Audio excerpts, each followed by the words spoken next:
All right, we are live. Just wait 1 second. Had some awkward delays.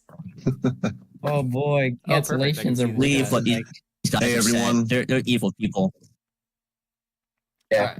Hello, everyone. Oh man, this looks like a mess. All right, we are live. Just wait 1 second. Had some awkward delays. Oh, All right. Here in myself, I can cancellations see are the Believe real. what these guys Hey, have said. everyone. They're Shadow evil Libra, people. next time I'm gonna make you a better Oh man, this looks like a mess.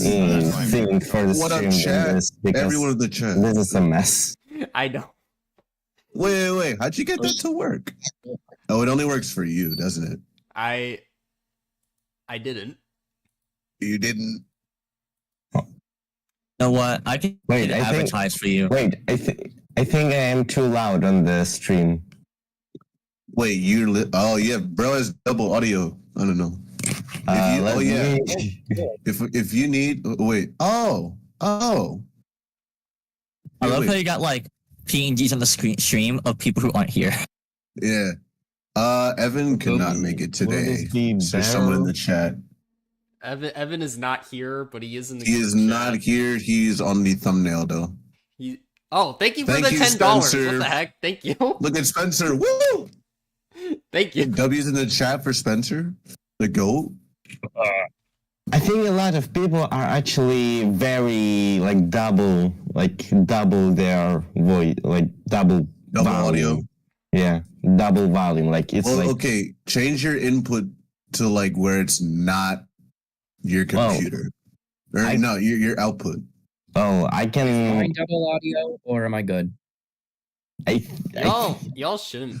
Well, I feel think Really? about it, because if you're watching the stream with the audio on, you're hearing us in the call Yeah, in real time, I and heard then double the audio when I replay back on started the the stream. stream. That was because I had it open on Yeah. another tab. I just closed that. Yeah, and yeah, then, yeah. And then that Yeah. stopped. Or you could have it open, just mute it. Just deafen the video. But this is your first live stream, right? I haven't seen you stream before. I've streamed before, but this is my first, I guess, more serious one, if you want to call it that. Yeah, the quality Yeah. of the sound of us all is not the best on the stream, I think. Hold on, I'm This gonna is your mute. first I'm gonna collaboration deafen stream? on here and then replay on the stream and see how it Yeah, I'm does. Let's all be quiet to hear ourselves.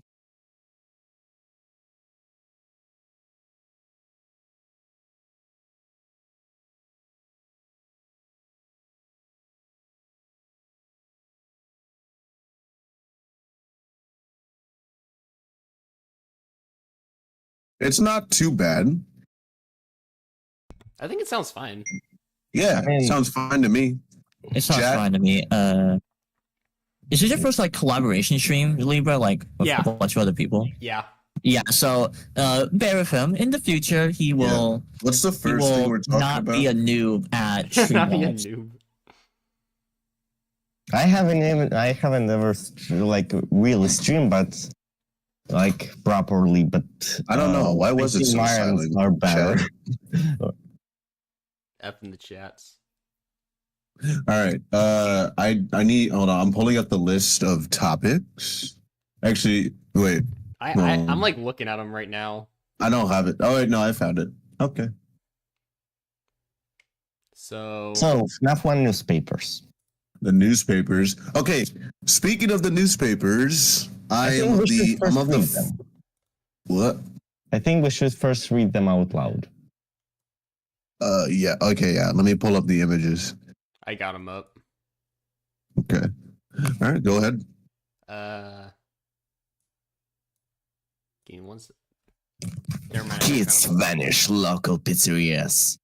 At local pizzeria, bodies not found. 2 local children were reportedly lured into a back room during the late hours of operation at Freddy Fazbear's Pizza on the night of June 26th, while video surveillance identified the man responsible and led to his capture. The following morning, the children themselves were never found and are presumed dead.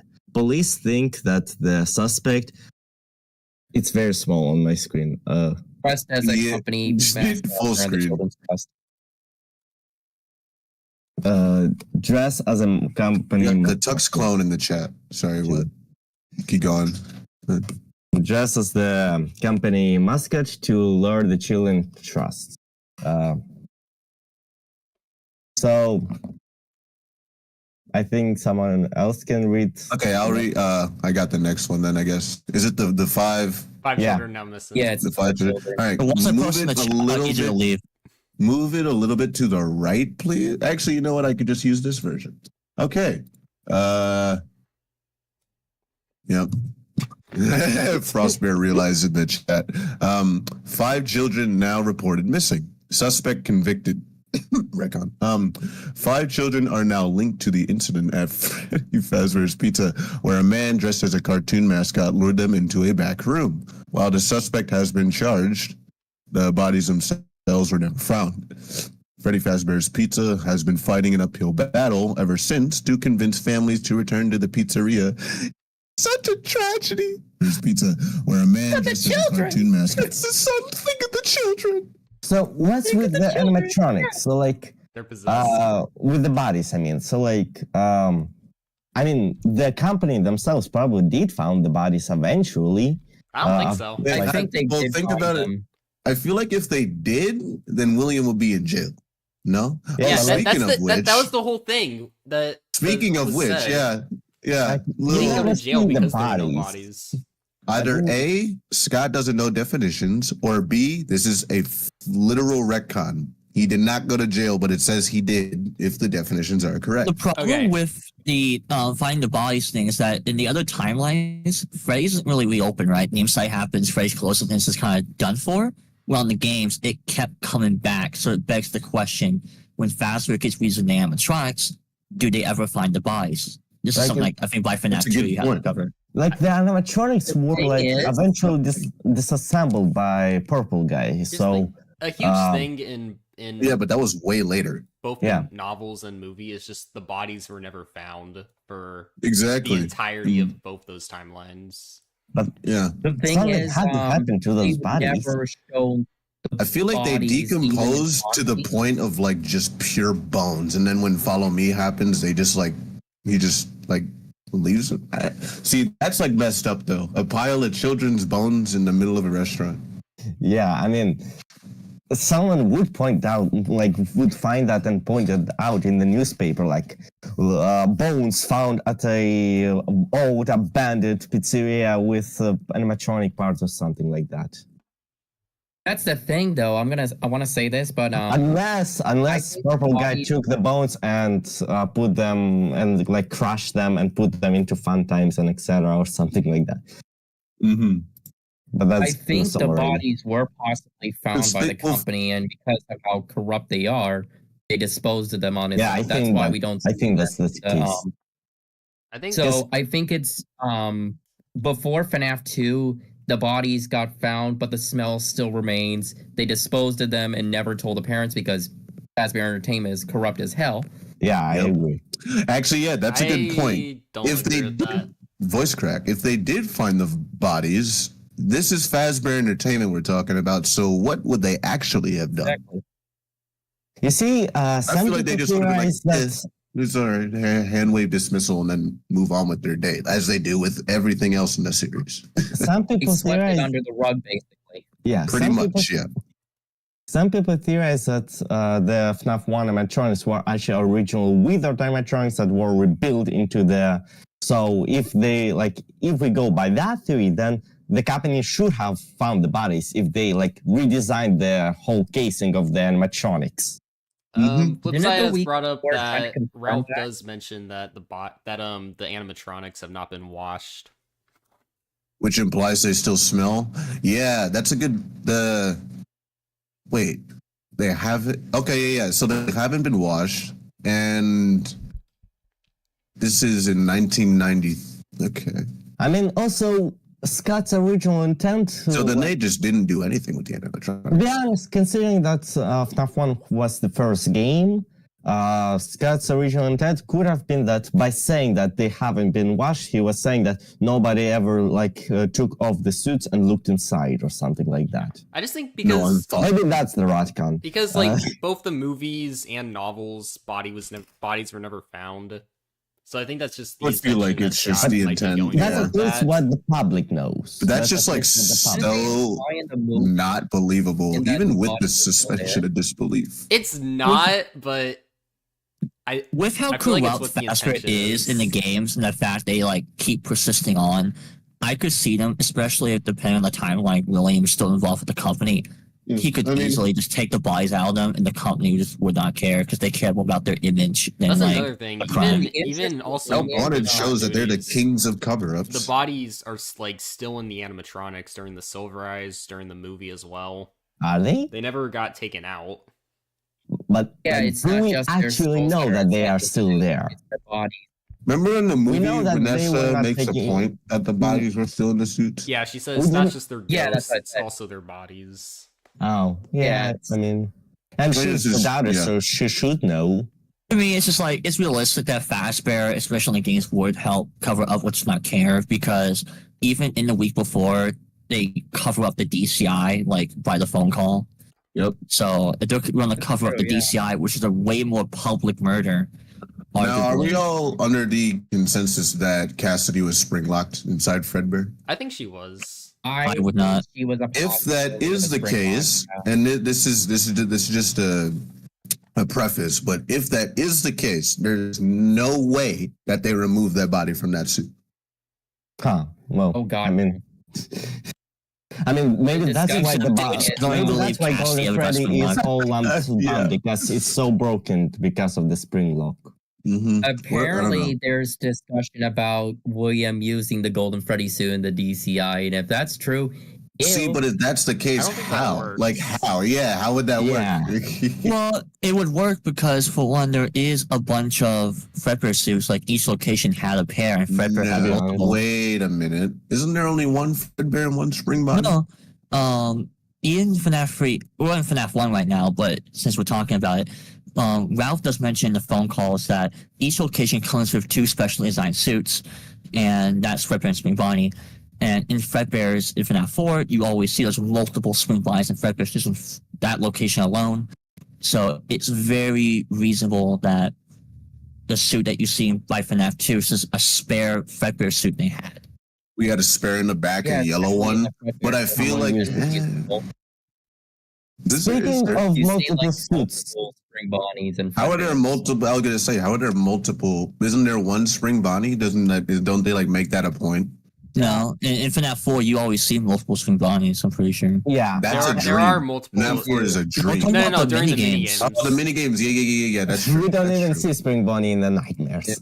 Because you have the Unless you Easter, count plus trap. for but- example, you have the Easter egg where Afton's putting the Spring Bonnie suit on someone. Then you go to your left and you see the shadow of the real Spring Bonnie on the stage. So, Yeah, at least by right. default, there's at least 2. Speaking of this, in FNAF 3, phone guy said that after the spring lock accident, like there were a few more, like there were like some suits sent to the location that could have been the spare suits we see in FNAF 4, but like it's just a theory. That There's was also a theory the- back in the day. Night Force suit and sister location. The Funtime Hmm. Chica in theory. Is I thought that it is that was is that the like, running yeah. theory? Is that what it is? I mean, Funtime Chica. some itself, theories are like like that. from my old pizzeria, or whatever. But it's fun. Funtime Chic is not a spring lock suit. No, Yeah. she is just a fun time though. Yeah. I have zero idea what that suit is. See that? Like that's the thing. Why does it have to be a spring lock suit? That makes it so much more difficult. Speaking of multiple suits, do we think there were multiple types of the locations? So like, were there multiple toy locations? Probably not. Probably not. Because that was like a brand new think they thing tried to during try FNAF one. 2. Yeah. That was like it was like the grand reopening. They made it a whole point that it's like new tech and stuff like that. So, Were there multiple Yeah. Fredbears? Was there Also, Fredbears 2, probably Fredbears 3? no. I don't think there's more than one Fredbear. So do we all think that there was only one Fredbear's, only one Freddy's, I'm one pretty sure Freddy's there's new many. location. There's like 3 And it's Freddy's, not like Chuck E. Cheese. 1 Fredbear's. I don't I know. don't Yep, see there why was we would be multiple limited threats. to such small ones because it's talking about in the route phone calls that the Springlock suits being retired at all Freddy's locations. You wouldn't say that if there's just one set of Spring Bonnie Fredbear at Prime Freddy's. You would Like- say that if you have that pair of characters across multiple locations Well, and you're retiring that entire set. Well, to be Right. fair, at that time we know that there was the sister location, and well, the phone guy talks about it in the FNAF 3, the sister Someone made a location. good point in the Either it chat. be the sister location that we actually see in the game sister location, or it can be another sister location like the Freddy's, just Freddy's. But we also know definitely that there was a Freddy's because, well, there were Freddy, Bonnie, Chica already like on the TV, like with being friends of Fredbear, basically, or something. Well, Yeah. yeah, Friends, what I'm the talking show. about is like There's at least 2 or 3 locations there, so that can be the excuse. But I still think that it would be more logical to assume that Freddy's is more like Chuck E. Cheese to where there are like multiple locations over the country, but perhaps specifically around the Utah area, there are the main locations that we play in. the main one. Yeah. yeah, the, I mean, the that's big ones are all the that same. aligns with the That Phasma where the Frights. story all happened. Yeah, that does align with Frights. That's what Yeah, Frights if says. it's with Fry's, the main thing I'm saying is that what Ralph says is that each of these Freddy's locations has specially designed Springlock suits, which would be And Fred Tails, and actually. Spring Bonnie. So it would be very weird if Ralph says that, but only Prime Freddy's has a Fredbear and Spring Bonnie, even though, like, even at Fredbear's, we know there's multiple of the same character. Yep. Imagine if we get like a game of a Fazbear location that was bought by someone else and who redesigned the animatronics to look like their own mascots. Like some Chuck E. Cheese locations have been turned into off-brand Chuck E. Cheese locations. Yeah, Well, technically exactly. we do. You had the That's mediocre very weird. melodies. Yeah, And in maybe Security something like Breach, that. you had the mascot costumes underneath. Yeah. Now, continuing on with the MCI in general, I originally thought about like the conviction and everything, and there is actually a good point to the conviction. If he was convicted, he would be imprisoned and he would be found guilty. But unfortunately, because FNAF 2 and FNAF 3 seems to indicate, yeah, it doesn't happen. So he is Retcon. most likely just got charged and that's it. Yep. Yeah, and this also Silverez as well says he was arrested, but because of the bodies, Exactly. he was just let go. They never, yeah, they couldn't prove, you can't prove anything. Yeah. Speaking of conviction, can I say the leak of FNAF movie information? Oh yeah, there was a FNAF movie leak. We should. Maybe we shouldn't mention that because Yeah, people. yeah. I'm Well, not okay, sure. they spoiled I it. There's don't people think we watching, should maybe talk about not. those. Yeah. Yeah, I do want to say about the conviction is for me, I really was a mindset of I don't really assume retcon unless I absolutely have to. So even if probably the intention was like Scott was thinking, oh, the killer got caught, but the kids are still around, I definitely think Scott can recontextualize that without making that entire newspaper now like a misleading. That's why I do lean to theories like Henry being convicted. There's also that Emmett theory, but I think Henry makes sense considering how absent he is across the timeline. Mm-hmm. That's a possibility, yeah, with Henry being convicted, and we don't know what's going to happen in the FNAF 2 movie if it confirms or whatever, but if Henry was convicted, it would explain why his absence is there. There's also one little detail that I want to mention, and it's in FNAF 2. We're going to try to contact the original restaurant owner. Mm-hmm. Yeah. Oh yeah, that's very William was interesting. kicked out of the company at the I think that- time, I so think they're he's referring to not William. the owner. Well, he It is wasn't the owner William at the time. and He was Henry kicked were out. owners of the original location, but Henry was the main one. It was True. Technically, that could be in reference to either, but even if the guy was convicted, like you can still try to reach out to someone who's in prison. In fact, you could argue that around that time frame the DCI occurs, he'll probably be like easy Yeah, to well, appeal because it's like happened. it's pretty obvious by that point. Well, I wasn't guilty. Yeah, because there's another incident happening right now as I'm in prison. If he's in prison. I think. Well, also you got to remember that William changed his name to like the day shift guard. True. Yeah, yeah, So you are if he right. would have been able to contact him, then he would have to have his real name. It's like saying like, oh, for example, sister location. I sold my company with my name brand, but now I'm changing my name. Does that really add up? Yeah. Oh, someone made a good point in the chat.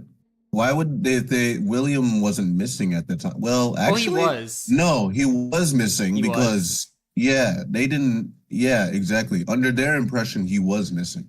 So yeah, that point. Are you was sure not by FNAF 2? Because I just follow. interpret it as William wanted to do the murders and he kind of just infiltrated the company. Not that he was Pretty necessarily much. missing. What I think I is think- in the I think books the they say theory- William just Yeah. left town after the He MCI. just left. Yeah, he skipped town. I think the He theory most about likely got charged and then left town and probably hid his identity because everyone is going to keep an eye out because like if you think about it, like he's already charged, but he's a main suspect of interest. People know that it's most likely him, I so think he's eyes the are on only him. suspect. He's got to No? change his name. I mean, and way I'm interpreting it is because Henry was like very much suspected by most people until the cops like slowly like eventually changed their mind.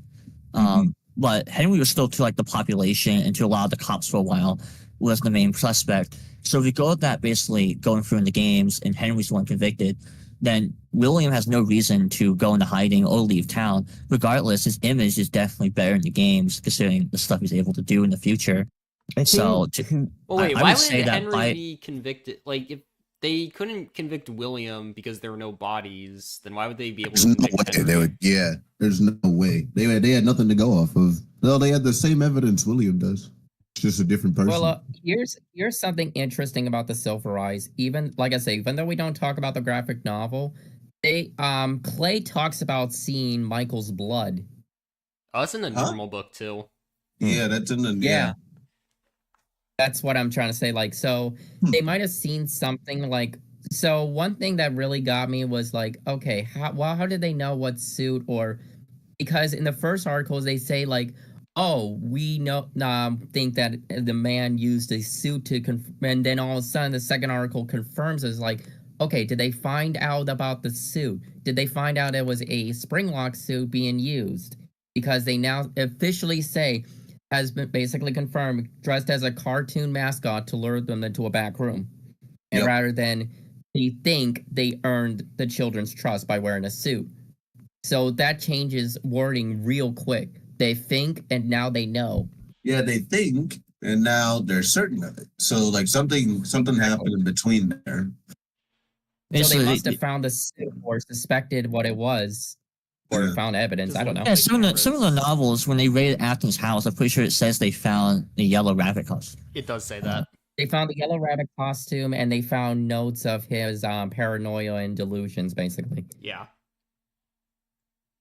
So they did find something, but it was enough to convict William. Yeah, Now, if things, we don't- let's say William, you know, like being the smart guy he is, he found a way to make Henry the main suspect. Then he had to have found something big that would make Henry convicted.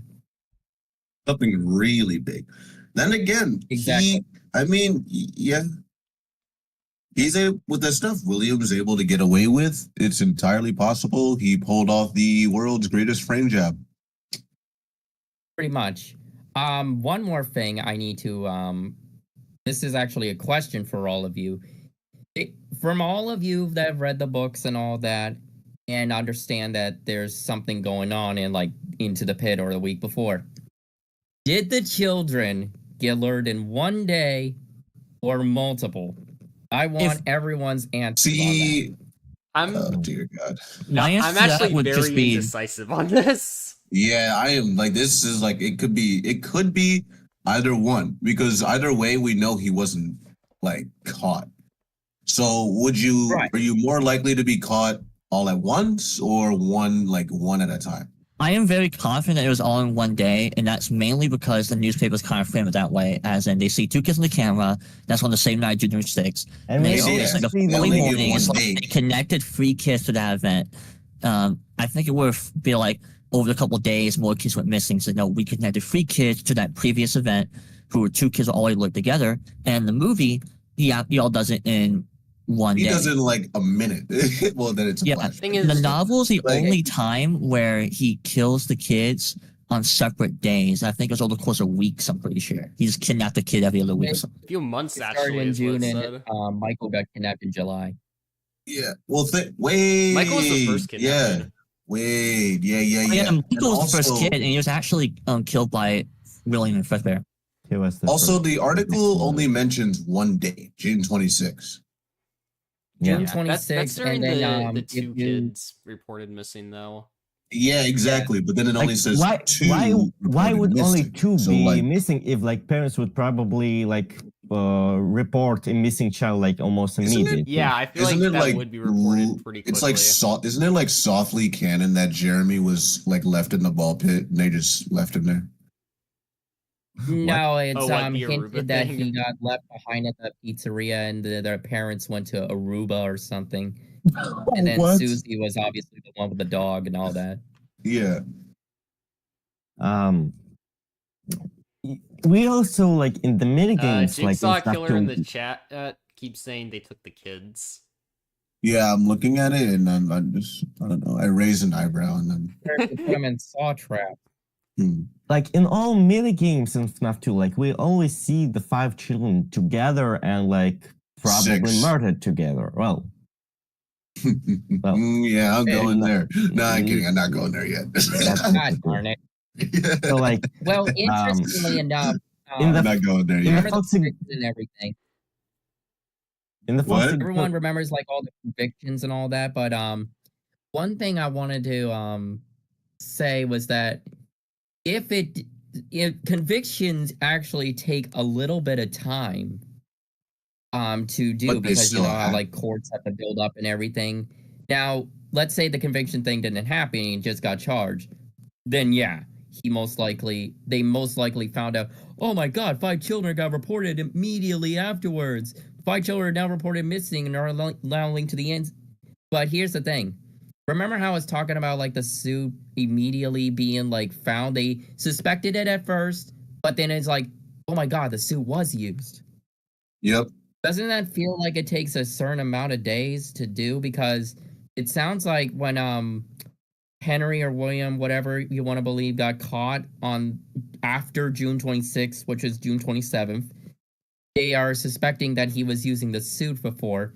I mean, But the now, like- newspapers are definitely like sometimes set apart, like from each I other. think- Yeah.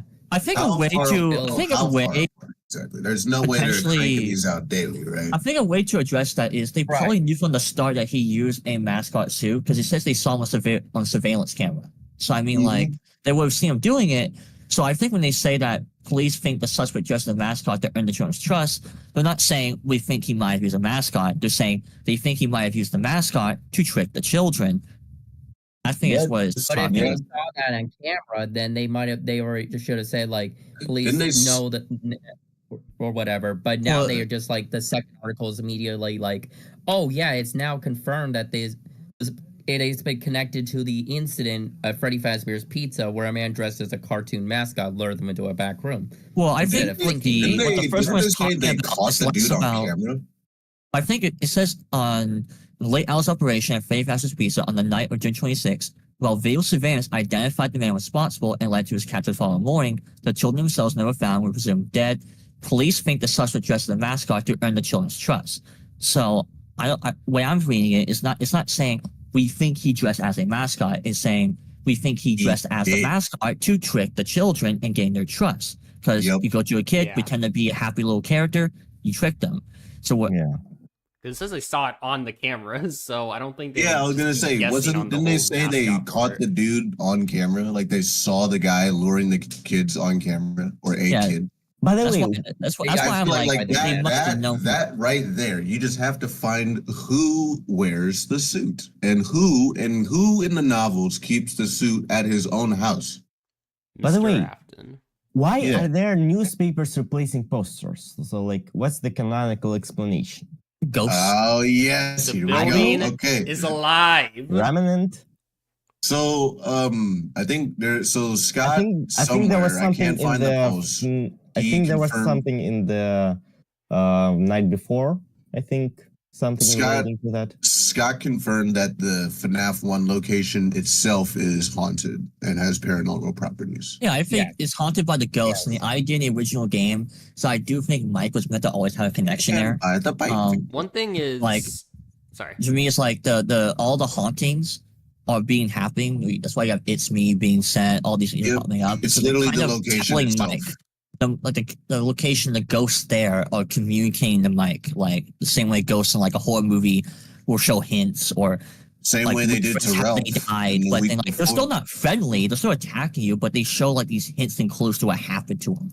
Yeah. The They're hinting at what's novels going on. do have some lines that talk about the pizzeria itself having like its own aura and its own essence. Live. I think in the novel there was like this. and we see it in the movie. It is the in the kid. movie a lot. I think lot. I think in the novel, the kid found a drawing that was changing when he looked away, like with the yellow rabbit Yeah. and the kids changing. Yes, being I sad do. and Yep. etc. The pizzeria So, itself Again, is alive. haunted thing, but like, how exactly is this haunting occurring? Like My guess. Like, back in the day, we could have just said, "Well, it just Agony being of the haunted," but now we MCI. have That's like agony the lazy and guess. remnant and etc. That's but like that's the lazy guess. That's such. I but think it that's might like be some kind of like paranormal like energy. You know, Now, like poltergeist. I think agony and remnant were both created by Scott and explained in novels to explain all these haunted phenomena in the games, like why are like the paper palace alive or something like that, and etc. And like the news because it's the mimic. GT. Tani had a theory that like Mimic- the tears of the Mimic Paper children's Pal. spirits, since we see like all the missing kids' ghosts crying all the time, along with Charlie's ghost, the bite victims' ghosts. My Tani had this theory about like all of their tears kind of like pouring into the building. He talked about. Oh my god, we talked about that the other night. With the puppet, what's the only thing about the puppet's mask that changes after possession? It starts crying. The tears, Starts exactly. crying, What does Henry do to the Ella doll that gives it like its Or paranormal his, properties? Cries most into it. He cries into it. What does Garrett do to the plush, presumably? Cry. Cry into it. Do we notice a pattern here? People in the chat and people in the call Oh boy, here we go. Crying. Lots of crying. People cry. have paranormal properties. And it's possible that tears have like spiritual properties as well in FNAF. There's Oh, man, one, this two, is gonna three get the crow points real of quick. evidence. Imagine how many agony and remnant there are in hospitals in FNAF universe. Have It's frailty. due to emotion, most likely. Yeah. Frailty shows us that they're pretty well. Then again, there's Jake, but Yeah, and Jake the dog? yeah, and Jake making bacon pancakes. Jake the My dog theory making is Jake the dog from Adventure Time is actually an agony creature stemming from Ellen. So if I were to cry into a toaster, No, Oh, man. we are not having a cook line sinker. Yes, dude, it's good. What's that movie? That where like all the toaster like attacks people, all the technology. Maximum Overdrive. It's gonna be like that. Yes. so another question about the newspaper. So when does the pizzeria close? Do we play while it's closed? Do we play after it's closed? It's For- open. When it's closed, like is it before William dismantles animatronics? After I think it's open. Yeah, it's still I don't think the open. newspapers. Just I just don't basing think that I off got of some the back. week before. Oh yeah, someone in But the it's chat so mentioned bad, Agony like- Plush. That is not what I was all talking. rotten. Like the walls are like dripping and I will like, destroy agony. like There it's, is no it's hard to agony believe plush. that it's open. Like it's hard to believe that anybody would let it be open and that rotten. Yeah, though. I mean, okay. Yeah. The week Imagine before it. said there was like a temporary closure, and then it kind of just reopens. Like I It believe just was after reopens night again. two. Yeah. Yeah. Same thing happened in FNAF I 2. mean, Building was on think lockdown about it, briefly. Sanitation is not part of the company's MO. Even Secure Breach shows this. Yep. Yeah. Yep. Definitely not on their agenda anytime soon. So that's another thing I was trying to think about. Like, if they did clean out the bodies, do you think they would just leave them there? Like, oh, yep, there's dead kids in here. Goodbye. I think they're still in there. Yeah. Yeah, they gotta be. So they might have just They're saw the probably all bodies and just bones like, by now. yeah, we're leaving them in here. Fazbear's, what is it? Oh yeah, messes with the toys. Oh, not toys, the withers. So they just like ignore the bodies. Yeah, Yeah, that's pretty what I'm much. saying. That's exactly what I mean. Like, Yeah.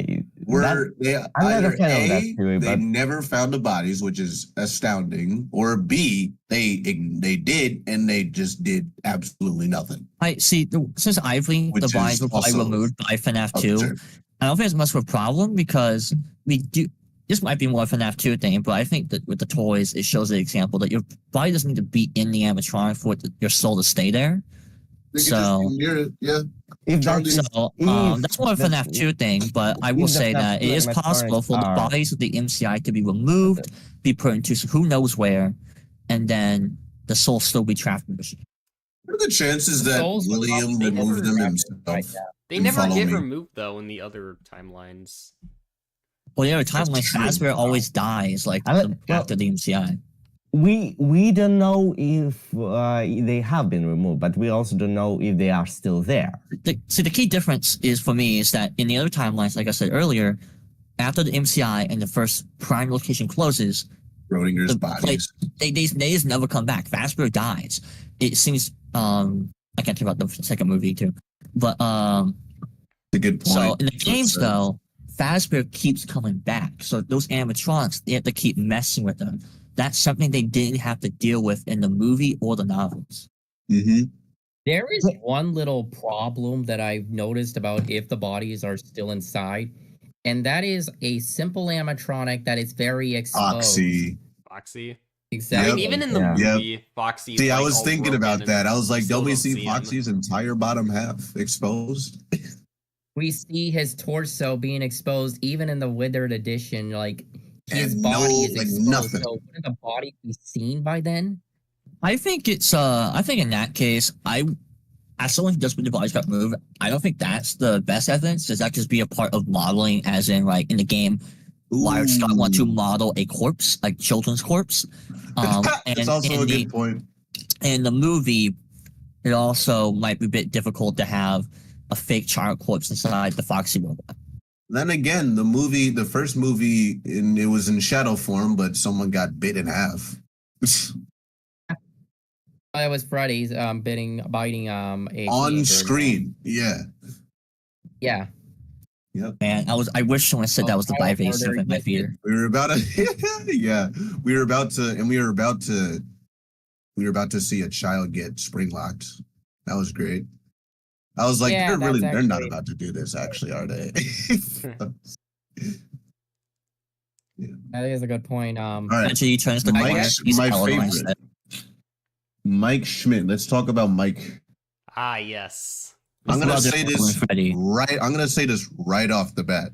Mike Schmidt is Michael Afton. Just plain and simple. I think, I'm not sure I think about that's a that, man. very I'm not so common sure. take. I think Mike is a clone. You know, I Mike think Schmidt. he's actually. no, he's not as good. I think it's actually Henry. Boom. What do you think of Okay, that? look. Oh my god. You know, like Henry. Mike. you know, Henry. me and a guy called the Unreal Truth in a YouTube live stream live chat made a perfect theory called Will Mitosis and Mike Clone. Michael Afton and Mike Schmidt Wait. Mike clones Tosis. from Afton. Mike Tosis. Mitosis. They're the That's same cool. people, but they're not. Yeah. Mike Schmidt in the Oh, movie is God. also Michael Afton. I feel like that should be obvious. There are people that still deny this, but I think there's a lot of them. I don't think anyone really denies that. I've seen that happen more if like Fritz Smith or the Garrett. 3 player than with Mike Or Schmidt. that. Oh yeah. I could be wrong. I don't know. But- Now, I will say is, I think Finishing from the start, Mike Schmidt always had a connection to the events of the pizzeria and Golden Freddy. I think that was a thing from the very start. Yeah. Oh yeah, I, that wasn't. Oh yeah, absolutely. I do think Scott always wanted to make the player character someone important.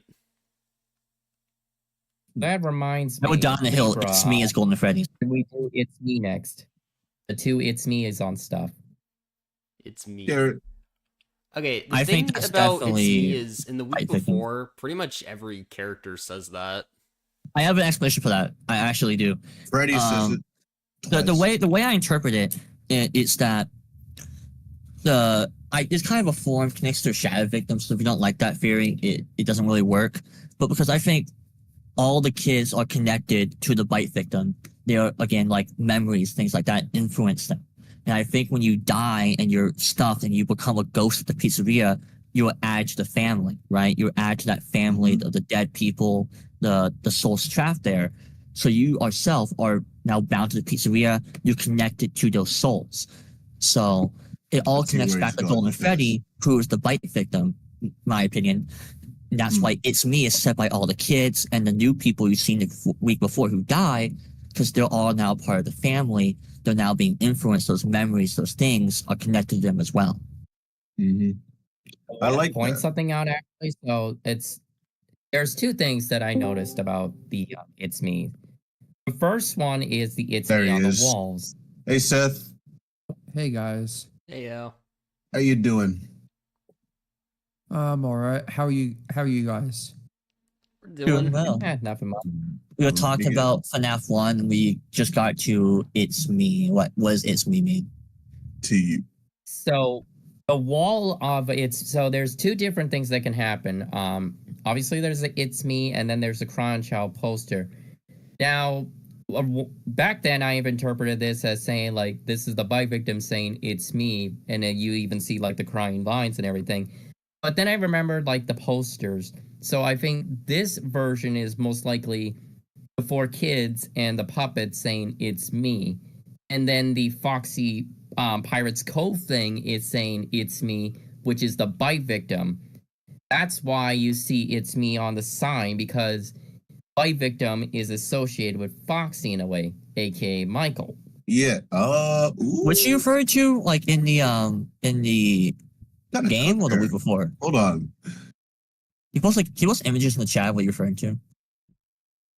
So, okay, what I'm referring to is when I get what he's Foxy referring leaves to. Pirates Yeah. Yeah. Cove, The sign will say change. it's- In Pirates Cove, right? In FNAF Yep. 1. yes. Oh, you're It's talking an about Easter It's egg. Me being with the Foxy was meant to, Yeah. I guess, and we contextualized to be that he's connected to Foxy because Mike is Foxy Bro. Yes. Yeah. I think that could be a I little like bit that. stretchy, but it's not bad. It's stretchy, but I can see where the connections are. You know what? It actually A little could bit of, be like- what Draz said, where it originates from Garrett, because in the movie, right after Yeah. Mike has one of the dreams about him, and then like gets attacked by the ghost kids, we have the "It's Me" on the mirror. Yeah. Yep. I'm very Yeah, very so- immensely confident that It's Me is Golden Freddy's, right? Because it spams most of his on screen. It's associated with him as achievements, like Into the Pit. It's his loading the screen. Pit. It's I'm like the back. marketing. I'm Like back. it has to be him. So when I see other characters using it, I'm like, well, this means they're connected to Golden Freddy rather than It's Me isn't Golden Freddy's. So I think that's the So it's way implied, you mend that the issue. books, it's are also saying it's me. Even like Freddy says it what was it? It was twice. Capelia suit even or says whatever. Copelia Yeah. says it. Well, Yeah. That's why I think it ties to how Golden Freddy, the bite victim, is it. Thank you, Rex. is connected to all Let's the go other listen to souls chat, there. the support. I think it's Rez's Resimations. Yep. That's her. Even if- Thank you even for if the it- thumbnail. Yeah, thank you. That's how I interpret it. Is since bite victim's soul is tied to everyone there, everything there, and when you die, you get added to the family. Every soul trapped in that pizzeria, especially if you're in an animatronic, is connected to him, and that's where It's Me comes from. That's good. I like that because yeah. Think about it this way. So think about it in the way that Garrett possesses the entire pizzeria, right? But also under Shatter Victim, he's like connected to the rest of the classics And then, so when they say it's me, it's like an umbrella. Garrett's the umbrella, and they're like the raindrops, or they're the branches of that. I get what you're saying. Speaking of it's me, wasn't it in like a mirror or something in the FNAF 1 movie, like in the background? Yep. Yeah, Yes, it was. Hmm. that actually showed up a couple times. Like I said, that's why I suggested like I'm not talking about like what it means in particular. I'm saying like there are two interpretations of like the it's me in the locations they're at. Yeah. Like I said, the Foxy one represents like, because in fact, if you think about it, Foxy is going after Michael the same way Foxy or Michael went after Bite Victim. That's why you see That's like true. no longer out of order. It's me, and he's gone. That's actually a good point. But, the way Foxy runs. Yeah. I'm piecing this And together. then, like I said, the walls might be just the children themselves saying it's me, because you see the original posters of the three animatronics, not including Foxy, unfortunately, because he's out of order, and then the Crying Child poster, which people theorize it was the puppet or Garrett or whatever. Either way, it's interpreting like these are the kids saying it's me, we're stuck here, whatever, like help us in a sense. The Foxy is And I think that's also with the Foxy thing. the Foxy is the only animatronic that doesn't have like a jump scare that jumps at you like all the others. He's the only one that peeks out of the corner, just like Mike did to Crying Child. Basically. Exactly. Thank you. My Yes. God! Wow, I haven't made that connection in. That's why people Memory were victim! That's wild. Memory victim is canon. That's why people were saying that Foxy is a good guy, because he doesn't actually kill you and you just die because of a heart attack. It's memory victim. Wow. No. I think the blend of that does work, where it's me can be referring to like, hey, I recognize you, it's me, to also like the dead do forget, like these are broken souls, especially if the bite victim is tied there. So it can be it's me, I am, especially because if bite victim's soul is shattered anyway across characters or locations, then he's more broken than the others. He's going to not remember himself as much as others. So he can be reminding himself, it's me. In fact, if he looks at any other character, he would think that's himself in a way, because like, I'm a part of that thing. Is that me? It's me. Or it could be just like the kids are thinking that Mike is William, just like they first thought that I was you, but or something like that. They didn't recognize me at first, but then they thought I was you.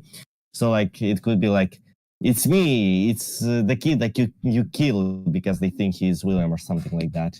That's Toronto Terrio in the chat. Nightmare Foxy hides in the closet like an older sibling would if they're trying to scare you.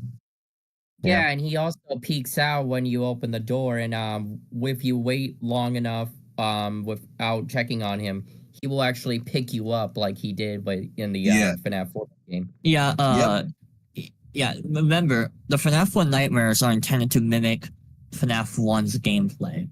Yep. Exactly. But that was the thing Scott did to clue us into that was the older brother playing. Another Mike Bro proof. Yep. Thank you. Lining them up. Is there any more things you want to discuss with It's Me, or do you want to move on to like either Golden Freddy or the endoskeleton? Oh, yeah. Wait, what? The endoskeleton? What, like the one in the back room? You mean That's pretty irrelevant, let's be honest here, unless it's like the mimic. But like still like we talked about Fox's jump scare already. I think Endo 1 is simply just like the paper palace, which he is not really alive, but like the remnant or agony is like something that just like makes him like kind of alive, just like the paper palace, where he's not really alive, but the emotions of the missing children are affecting it to do something, to move, yet it doesn't do anything because it doesn't have a brain, it doesn't have a soul. Yeah, there's also the fact that heads move on their own too. Yeah, I think in just like Remnant and etc. What about the 20 years? the animatronic haven't gotten. There's no way Yeah, that date. that's- There's no that way wouldn't that's a even be- real date. Okay, It's wait, gotta be wait, like wait. spitballing. Hold on. The Fall Fest was a thing since 1970. Mm-hmm. It But was in the 1970s, yes. that's all I got. If you want to, if you want to think animatronics, yeah. were An era at the where they Fall would've Fest- used- The, I got the it, I 20 got it. years is the thing that make me believe make me want to believe the FNAF 1 takes place in Correct. 2003, but that's pretty much the only evidence. The that 20 can be proved, years, and it's not for even me- a good evidence. The way I took 20 years is that in the game's timeline, Fredbear's came around in the 70s, and that I personally believe the classics didn't just like come to existence at 83. They did pre-exist. They just got their own location that year. So I do think the classics were at Fredbear's in the early days. The thing That's is, like with the likely. glass case and the mimic and everything, it seems to imply that they existed in the 1979. Yeah, Yep. yeah, because Edwin built the classic characters like in the 70s. He did. Yeah, they all existed. You also have Fall Fest, well, he which designed the has costumes which for is- them. Wait, so you are saying that the FNAF song built in the 80s isn't accurate? It unfortunately may not be. Sentry Cassidy is Golden Freddy. So if you see Golden Freddy, you see Cassidy. I don't know, man. Yep. Let's not get into that interpretation. We already have enough as it is. Yeah. I'm continuing on, Oh, the like FNAF 4 stream is going to be very interesting. What That's gonna be What happens to so Phone Guy after interesting. he Oh my dies? god. I'm ready for that. What But happens I to Ralph after he I dies? think we covered almost everything in FNAF 1, because the only thing I would probably add is that I think Golden Freddy was intended to be the original suit, and I got recontextualized to be both suits like the novel trilogy, but that's mostly inconsequential. So, at least to most people, I do think it plays the FNAF 4, but that's a different thing. What happened to Ralph/Phone Guy after he died? He died. What? He Um, died. He just died. He Stuff had to die. supplied that he died, but we don't know if he's still like in the suit or He- if he. What If did he's the like- He company do? possesses the phone. But that's did- the phone. He's What did the inside company do? phone. That's why he's an He's ultimate inside the custom mate. phone. So, Yeah, like, he possessed the yeah. phone. That's why he's an ultimate custom mate. Yeah, did duh. the company found his body and what My would they do with it? theory, Ralph phone. Wait, what is Ralph Spring trying to One say? more thing about FNAF 1 before we get to FNAF 2. The poster with Freddy ripping off his head not only mirrors like Springtrap Oh, his head go off, on. I think it's also to interpret that they're trying desperately to be free from the animatronics, but they can't. Like how Springtrap is trying to free himself, but it can only get so far. They're stuck inside the suits after all, so they can't be free. That's Yes, why sir. you see Freddy You turn his head see, off. that's a cool answer, but what if it's William's shattered soul influencing the animatronics to actually my rip their head? God. Dear God, Shatter Afton, please. Shatter Please, After no. what? Really? Shatter Afton. You never heard of Shatter Afton or Shatter Will? I've never heard of Yeah, that. William felt so regretful over the MCI, his soul No, he just didn't. broke. Someone, it's the theory. It's basically that the spring lock failure shattered William's soul, kind of like how he exploded in That's Fright. actually a real theory. Yeah. Explosion of spring lock failure. Yep. You know, like in Frights, he just like blows up. Someone said it's kind of like that parallels the spring lock failure. Technically, Shadow William is Parallels. true in Frights. Shadow William is true in It Frights. is That true is in the true in Frights, Frights, yeah. yes. But then like that parallels the games where the spring lock failure, you know. William's Just soul hear- shattering for a second time. Yeah, like Oh my gosh. His will- I said wait, FNAF his will 4 is shattered. No stream would wonder be he was so interesting. weak in the epilogues. He had nothing he of broke his his soul. soul. Whenever we get to a stream talking about the books, that is going to be interesting. That's gonna be very Oh interesting. boy, that one's gonna be a hate filled That's fair fanfiction. I can't wait for the ultimate custom night stream. Speaking, That one will last like a minute. No, no, no, I'll no. argue.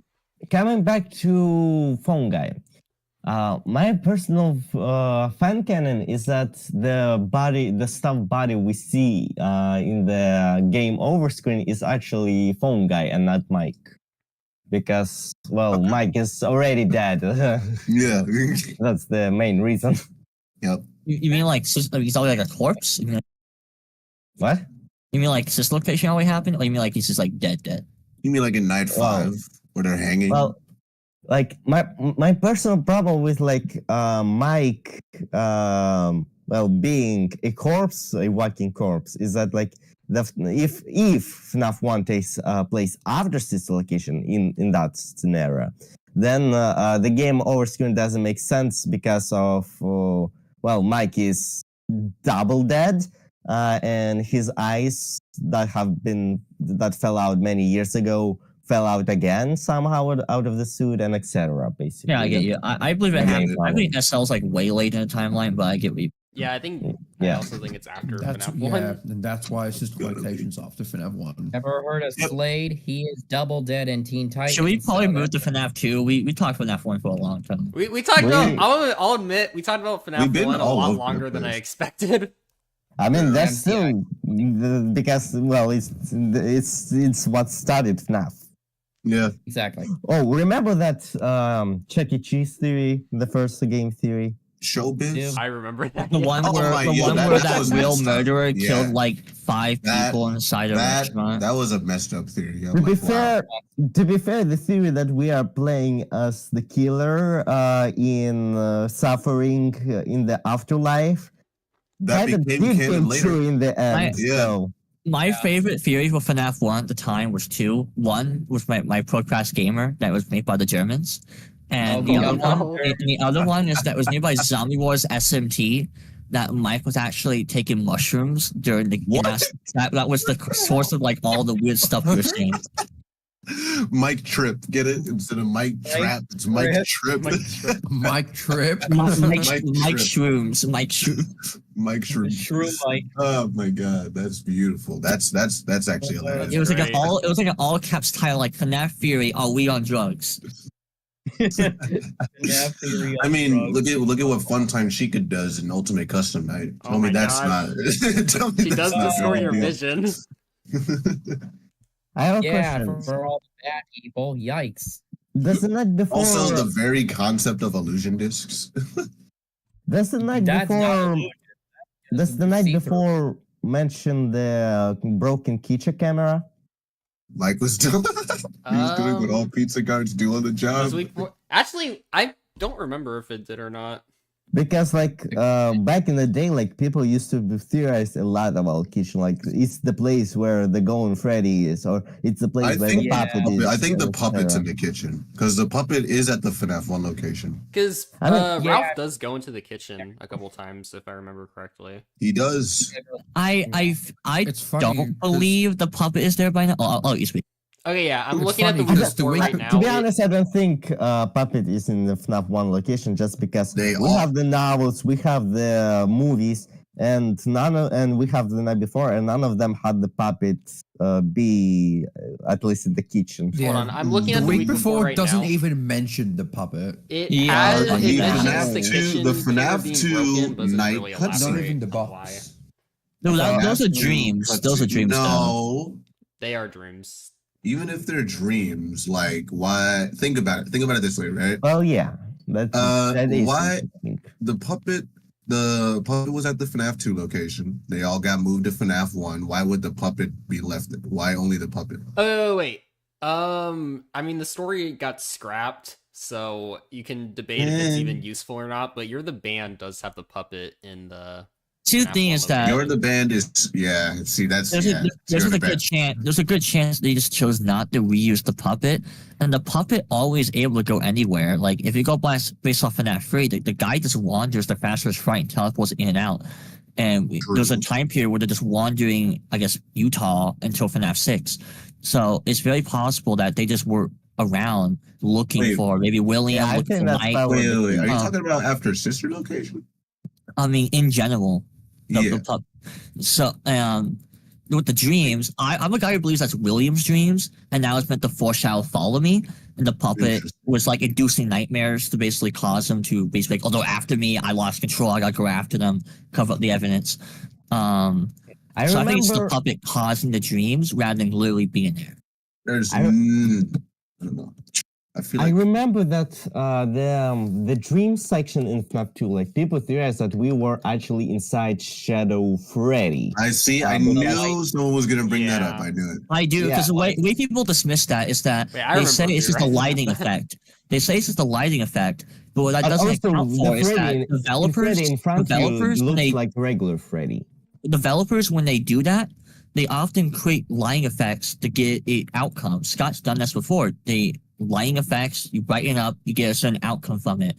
So just because it's a lighting effect doesn't mean Scott didn't make that intentional so that when you brighten it up, it's purple. The reason why I think that is intentional because in the cutscene, all the animatronics are looking angry at you. The puppet follows you angry around. Golden Freddy looks like you angry around. Doesn't make much sense if you're just like Jeremy or you're Fritz or if you're Gabriel, especially. Yeah. But you but- also have the there's like this thing outside the box in the files that's technically in there, but you're never able to see it in game. This is it's him.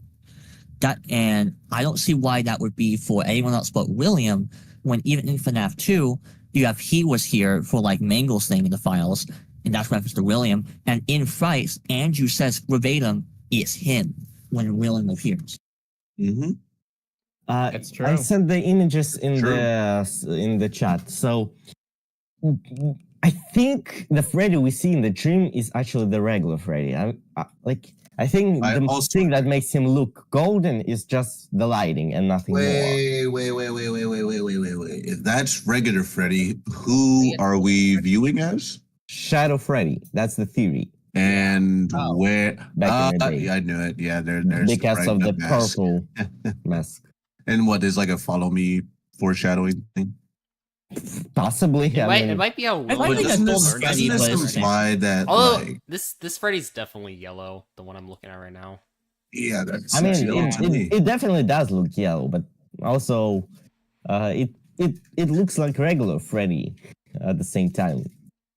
I think the idea to me is that you're meant to think you're Freddy, but then you're meant to wonder, wait, why are they looking angry at me? Why do they look hostile? Why is Golden Freddy following me around? Why is the puppet Yeah, here? Why is that's it another me thing. here? That's actually, And then, that's then you actually have in the good point, files, you have but in the we're on files, stage. you have it's him in the files. You have and we brighten up like, wait, you're Shadow Freddy, and this is the game that introduced Purple Guy, and then you have the yellow suit game that's on Night 6, which is Golden Freddy starts to appear, which mentions the back room. Shadow Freddy appears in the back room, Golden Freddy's model, but purple and slept in the same way.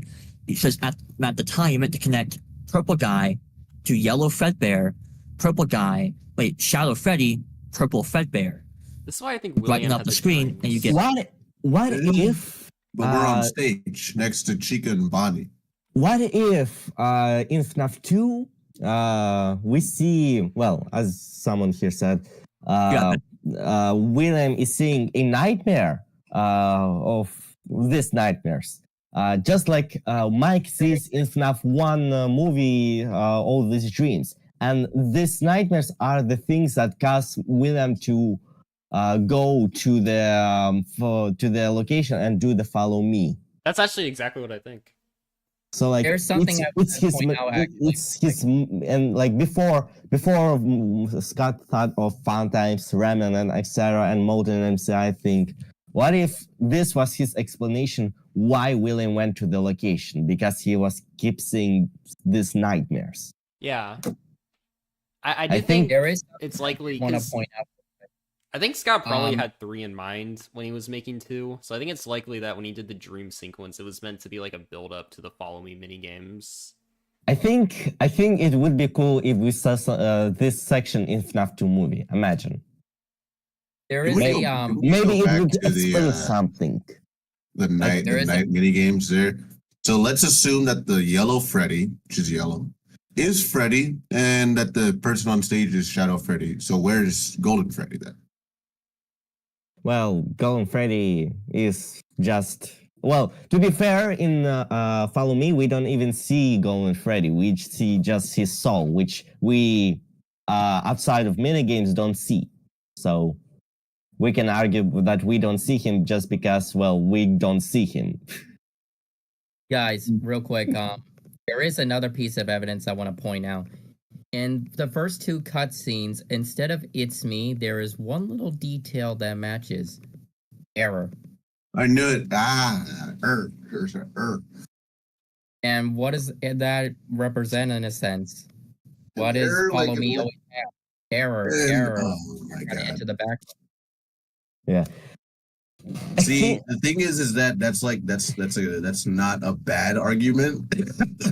If we're taking, because we're the same, it's the same argument as saying the rain in Security Puppet is like the rain in Midnight Motors. It's the same thing. Yeah. I think FNAF 2 has a lot of the FNAF 2 movie has a lot of potential because the FNAF 2 game was the thing that the main thing that started all the big theorizing bomb that made FNAF so popular, I think. Yep. I'm back. Yeah. What are you talking about? And so having these dreams, like FNAF 2 had these dream sections, the mini games, the pre-opened and the mention of the previous location and the bite of 87. So there was so much, and so FNAF 2 movie has a lot of potential. Will it fulfill all of the potential? Probably not, but it has a lot of potential, and hopefully, I wish it will tell us more about anything of this, but I keep my hopes low just because I don't want to get disappointed in the case. What are you talking about? I missed something. I had to go help get something out of the car. What were we talking about? FNAF 2. Yep. Like the second movie. Oh, That does not narrow it down. That is not narrow it. yeah. Spring was just saying he Will needs to FNAF move movie next movie, to that's fulfill its potential? Yeah, so it would have potential, and it would have to. I think, before we continue on with FNAF 2, I think, in my personal opinion, from what the first movie represented, which was explaining the ghosts and everything, explaining Mike's problems and all that, it's connecting with FNAF 4 in a sense. FNAF 2 was all about showing what happened to the missing kids, and about showing the in a sense it hinted at the beginning. And after, so Spencer, thank you for the $5 super chat. I Let's also go, blame Spence. Serena. Thank you. So I Maybe think I should the be FNAF streaming. is gonna be about it's gonna be obviously showing the present, but I think it's gonna show more of the past with Fredbear's Family Diner, Afton's murders and all that, and possibly a relationship between Henry and Afton. That's what I think is gonna be shown In what? In the next for the movie. FNAF 2. Oh, yeah. Hopefully, please. That's all I wanted to say for the FNAF 2 movie. Por let's favor. Okay, so on to FNAF 2. JJ. Who is Does not exist. He does exist. Basically the irrelevant sixth victim of the DCI. Does not. You mean Ant? Oh wait, you said DCI. Never mind. why she's under the table, first of all? Because she doesn't exist. Because There's she no exists. no, she does not. No other. She's in the logbook. Yeah, I know. I mean, She's in the logbook. She's in Ultimate Custom Night too. I'm kidding. I mean, there is a kidding. theory that it was just a hallucination back in the days, but an interesting thing. getting So hate in the chat, I that's just sent crazy. an image in Sebby says to the. remove name from the stream, so I'm gonna go. remove Dude, I name love from this Sebby. group This- chat. All right, bye I- guys. Okay, so- I'm being kicked. So I just Get I just JJ up. I just put the image or the screenshot of Google Translate, and interestingly, JJ from Chinese is translated as sister or older sister. Oh, I doubt there that. we go. Older That's sister. cool, but I doubt it's intended, because who would they be a sister to? Well, alternatively, Michael if we F. just write JJ, It's if we Elizabeth. just It's Elizabeth. Liza JJ. well, Elizabeth JJ. alternatively, if we just write JJ in Chinese, just the letters JJ without the Chinese letters, it translates snap. as solve. So that's even more interesting. No but I way. think that is less intended than sister. So Saul. isn't One thing I should point out isn't there a drawing of JJ or a girl with a balloon flying away and BB's just like looking at her? There is, yeah. There is, yeah. Huh. Yep. I'm FNAF. wondering if that means anything. Like if they're like, maybe if this is true, maybe they are siblings, and Balloon Boy's just watching his sibling fly away, like. Children. Whee! I mean, that kind of sounds more like a Happiest Day thing, where like a soul ascends on a balloon or something like that. It's BB just an Kid's sister is like possesses JJ. He's like, know what? I'm done possessing. Bye bye. Balloon Boy's sister Yeah. was carried off into outer space by balloons, and that's why. Yeah. That's what JJ is. Oh, He's William Balloon Boy Twiggy, alive. like Up style. Does Balloon Boy have a soul? Yes. Yeah. No, he's actually Satan. And he doesn't have a soul. What? Yeah, Balloon Boy is a spawn of Satan. I hated this dude in FNAF 2. Well, you Oh see, my I never hated him. I think You you see- mispronounced Toy Bonnie. Toy Bonnie. Wait, what? What do you have against Toy Bonnie? I hate Toy Bonnie with a You passion. hate Toy Bonnie? Well, then Toy Bonnie hates you. Good. That's typical. you see, Give me the smoke. The 7-foot metal animatronic versus the not 7-foot flesh human. You see, the main reason, back in the day, there were two theories about Balloon Boy. Either he was a hallucination, or he was possessed. Because people claim that, we don't see him having an endoskeleton inside. That He's is just right. a wooden doll. So he should not be able to move on his own unless he is possessed or he is a hallucination. Well, also he wasn't in the phone calls or even in the mini games. Was he insane? And yeah, that also the He was not. explanation. There we go again. So again, that was the explanation for why he is a hallucination. He was nowhere to be found. But he's an ultimate in customer. FNAF 2. Yeah, well, now we know that he is not hallucination, that he actually exists. And also, I think maybe there are image like drawings of him. Yeah, there are drawings of him. You guys see the Raitos theory where like Balloon Boy was an older one, like he was one of the OGs? What do you think of that? I have not seen that theory. Because I've not seen that. there's like There was a long time ago when Sister Location was coming out. People theorized that Balloon Boy and JJ came from that location, actually. yeah. I think it had to do with like the recurring themes of the circus or something. You know, BB Yeah. did Full technically Festival Summer. exist in Mhm. '83 if Nightmare BB is part of the experiments. yeah. Well, Wait, actually, yes. 'cause yeah. I don't Nightmare Balloon believe Boy the is experiments canon, exist in '83. not But you do Nightmare. have toys of the toys, so it's reasonable to believe that a BB toy like type thing could exist at the time, Isn't In there the a movie. Boy mask in the like the movie. the Fall Fest 83? There is. There is, Wait, yeah. no, yeah, he's Okay. right. There is. There is. Imagine You- someone making a toy of a toy animatronic from the FNAF 4. So like What's such that would be a toy of a toy of a toy. Edwin? Also, Mangle's or Funtime Foxy's mask existed in '83. It looks like. And there's the Because I kept Funtime seeing- Foxy toy that Elizabeth ripped up. What about Oh, Lobit? yep. So speaking of Funtime Foxy, so what's the deal with Funtime Foxy being Toy Foxy? Basically. I don't they think just- they are. I think See, just I use don't think- similar I don't design think- and reuse the name. I don't think Unmangled Mangle is the same as Funtime Foxy. Yeah, I think Toy Foxy and Funtime Foxy have visual similarities, They're, surface they're visually but similar. they're not the same Well, character. I But don't. then I don't they're- think it's yeah, the they're same not the animatronic, same. but they do use. But the they have the same name. name. But then in the Same novel, name, we yes, see exactly, Funtime yeah. Foxy from Sister Location transform into Mangle. I think it's meant to show they're kind of like based on the same design. If that makes Base sense. Funtime Foxy. As in, like, the way I would say is that Funtime Foxy, depending on where you place, like, the Slickest Babies, well, I would personally say like, Funtime Foxy could have been Just based letting you on guys know, the original I Toy will have to Foxy. leave soon.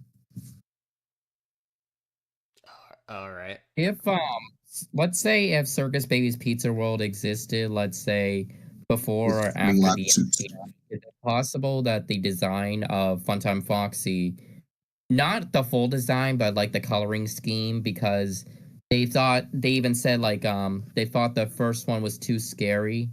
So I wonder if they redesigned it, with that in mind. Just with the coloring, the different design of it. The real That's question actually a is good point in the how are kids tearing apart Mangle? How strong are these kids? That That's is a good point. great That's a good question. question. I was like, there's no way. Well, maybe if you get enough children.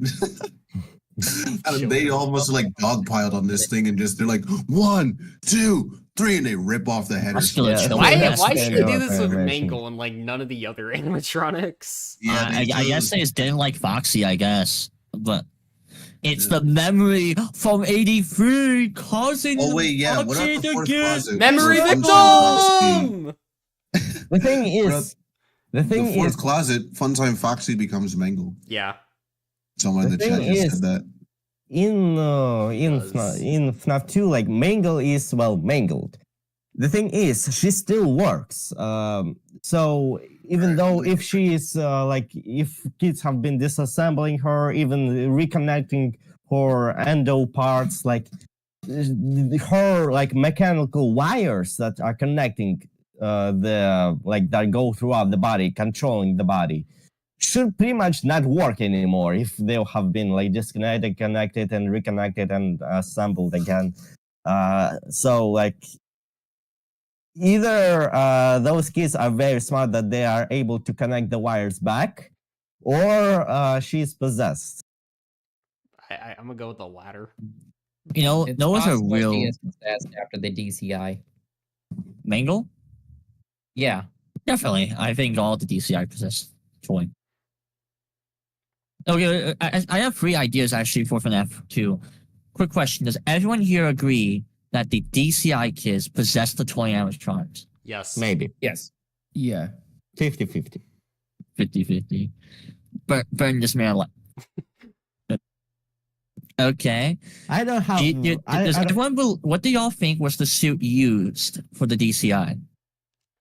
I just think Okay, it was that's a Spring that's an interesting concept. If it was Golden Freddy, it would have to be like a different version of him rather than the The thing Springlock is, Cassidy version. we haven't even known about Spring Bonnie until FNAF 3. Exactly really. that. Exactly.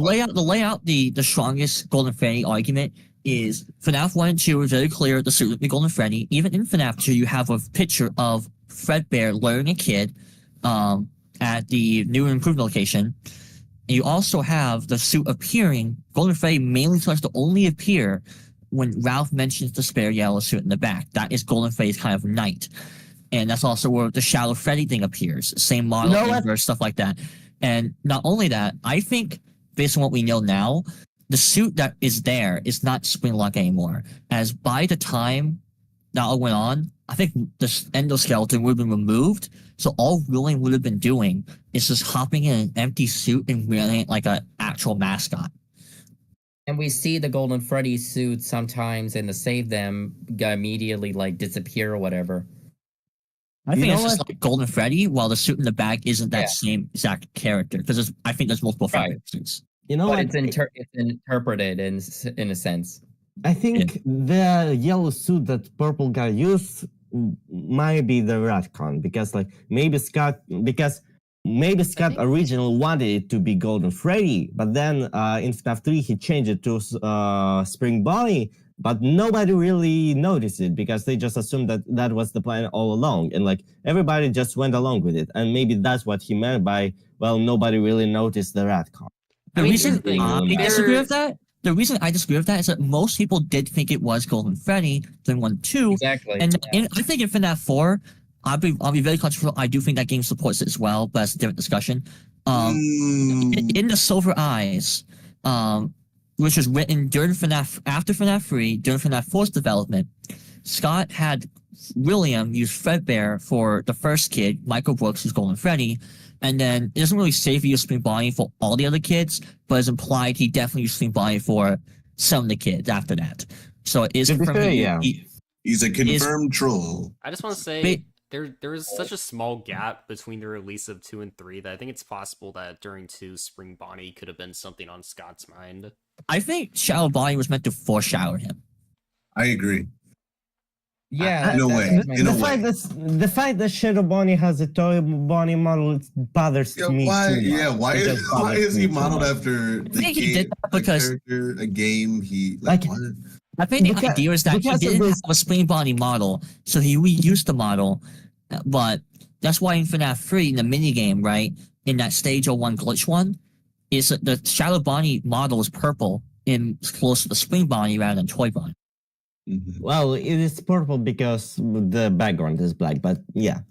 The thing, like, I mean, yeah, it does make sense for it to be a Spring Bonnie, but at the same time, the fact that it is Toy Bonnie model based bothers me too much, and I would rather believe because of that it is actually the agony of DCI, while Shadow Freddy is the agony of MCI.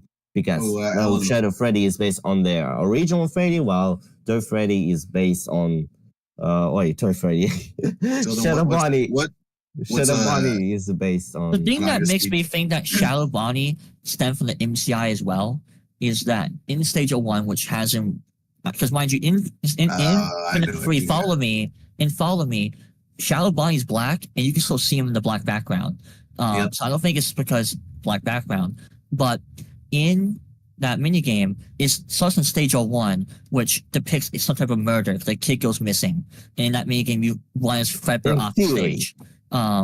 In theory, but it seems like kid goes missing. And Stage 01 is an old location. It would seem to be the MCI location or Fredbear. Something happens, so that would have to be long before 87, and it starts Shadow Bonnie in there. So I would think that that is an older location that Shadow Bonnie already pre-existed.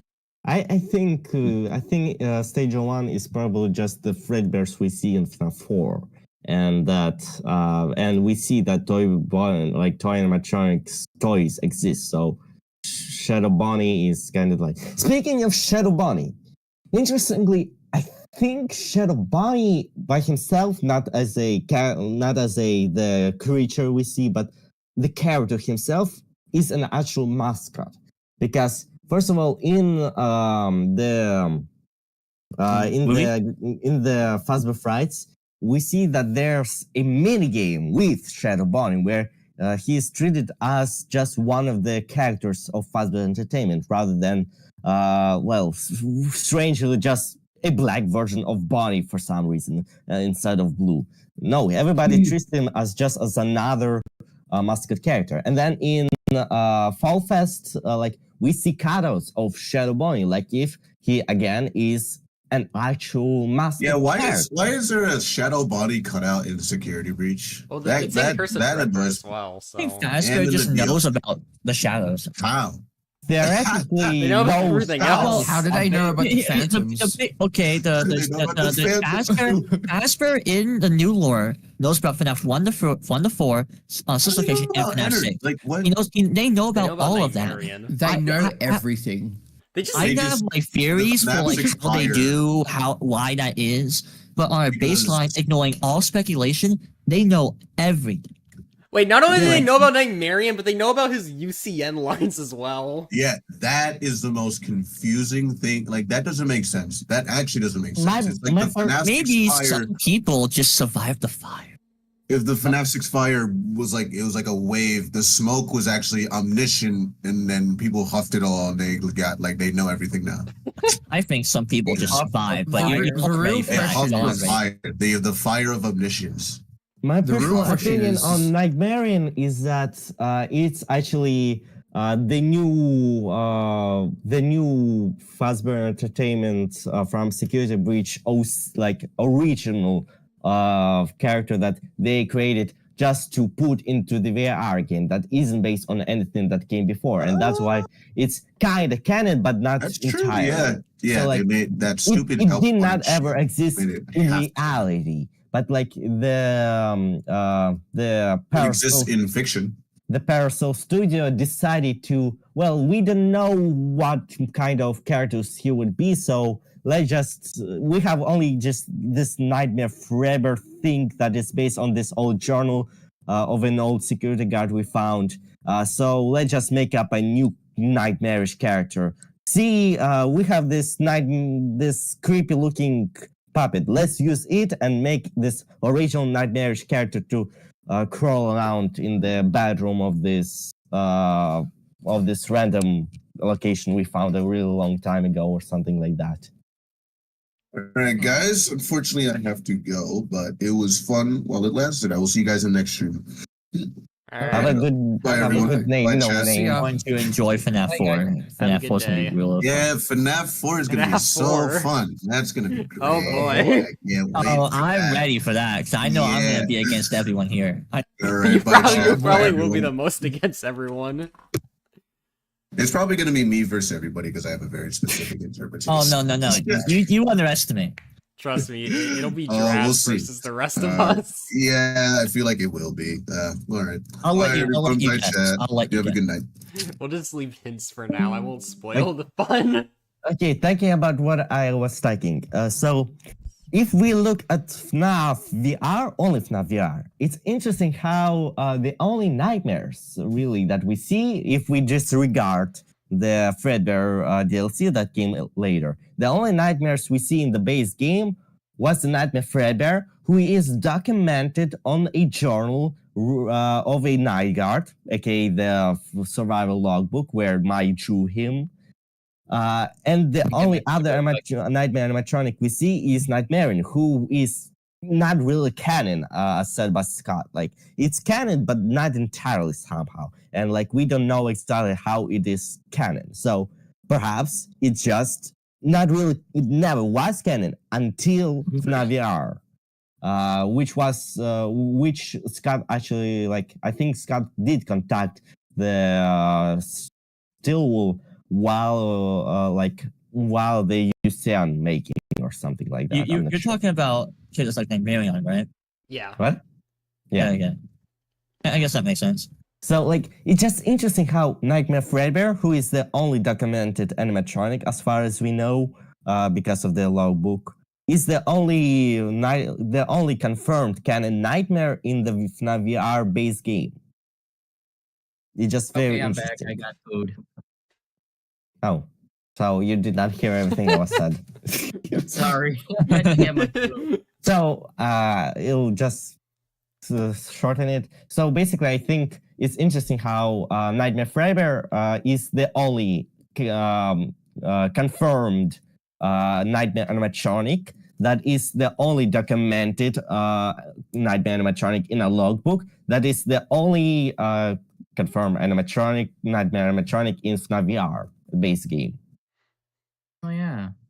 And that makes me think that, well, if it's the only Nightmare animatronic they knew while developing the game, because it was documented in this old logbook they found of a security guard.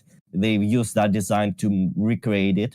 Then they thought, well, we need one more nightmarish animatronic. Let's create our own, and that is Nightmarian. And it's never was canon until FNAF VR, where the studio, the Parasol something studio, created basically an OC, which is Nightmarian, in theory. Yeah. That's just a theory.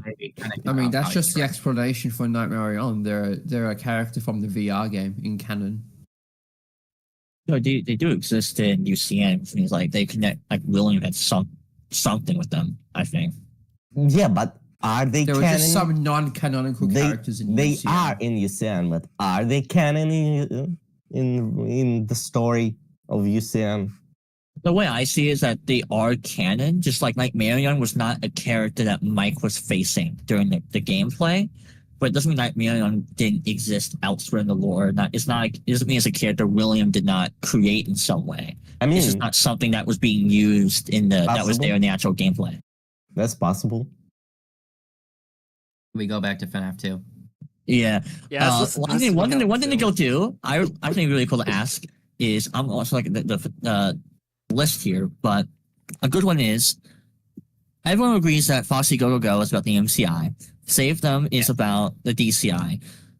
How do y'all interpret give gives give life? MCI, For me, I mean, like, what is give going on life. there? Because for me, I believe the puppet is the one that causes the possession, that the souls are in the machines that William stuffed them, but puppet is the reason why they actually gain control of the robots and have life. Because give gives give life, represented by gifts and head, means give the gift of life, and it shows that for the head as Yeah, animatronic. I agree. I fully agree on that. I do not agree.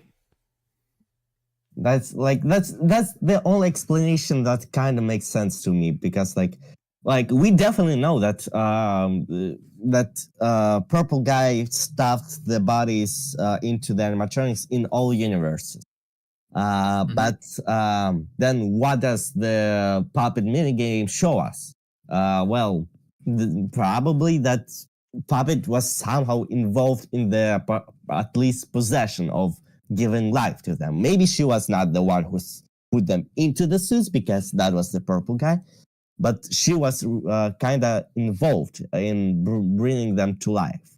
I think And it's possible that like, we don't get any evidence of that in other media that she was somehow involved. He might have been just giving her life to protect the kid's spirits. Like, the thing with that is that to me that breaks the context of like the sentence where you have give gives give life, and you give a gift and then you give a head. So life is being associated with the animatronic head. So you're assigning the role of, say, Freddy to the dead corpse, and that's represented as life. So it would mean the puppet is given the gift of life as that animatronic. But if she's like, I'm giving my life to protect you, then that entire like context doesn't really make sense. Why associate life with the head, and why you have the pretext of a gift? It doesn't really account for that, I think. She's protecting their new lives as the animatronics. Yeah. Can Sandwich Man join in on this, Rob, real quick? Oh, I didn't even notice he was DMing me. Yeah. Why you do that? The thing I would respond Let me with add to him real that quick. is, in the minigame, they don't have the hell already. They're just corpses. Their bodies in world could be in the suits, but if she's just giving their life, I'm going to protect you as these animatronics, I'm still not sure if that fits the like context of you have corpses and then you're assigning roles to them. It could also mean that the souls are possessing the endoskeletons rather than just wandering spirits. I think Compromise theory I always liked was like by Ritos, where the kids are in the robots, but their souls are like wandering the place. They're kind of lost and confused. What the puppet does is help them gain control over the bodies by showing them the corpses. I think that's a cool idea. I think I never also interacted with Sandwichman. My issue with that is that Memories. Welcome. that's never been a problem in any of the other continuities. Boo, what's up? Yo. Welcome to the circle. Thank Well, you. to be fair, in the movie, we know in the novels, it was a unique situation, right? You didn't have the puppet. Charlie's a robot. Whole storyline there. Yeah. So it had to be different. And plus, it didn't have a lot of these complex developments. The lore has gotten sense. And the movie, what we have to the second movie is that we know the puppet exists, and we know William stuffed the kids.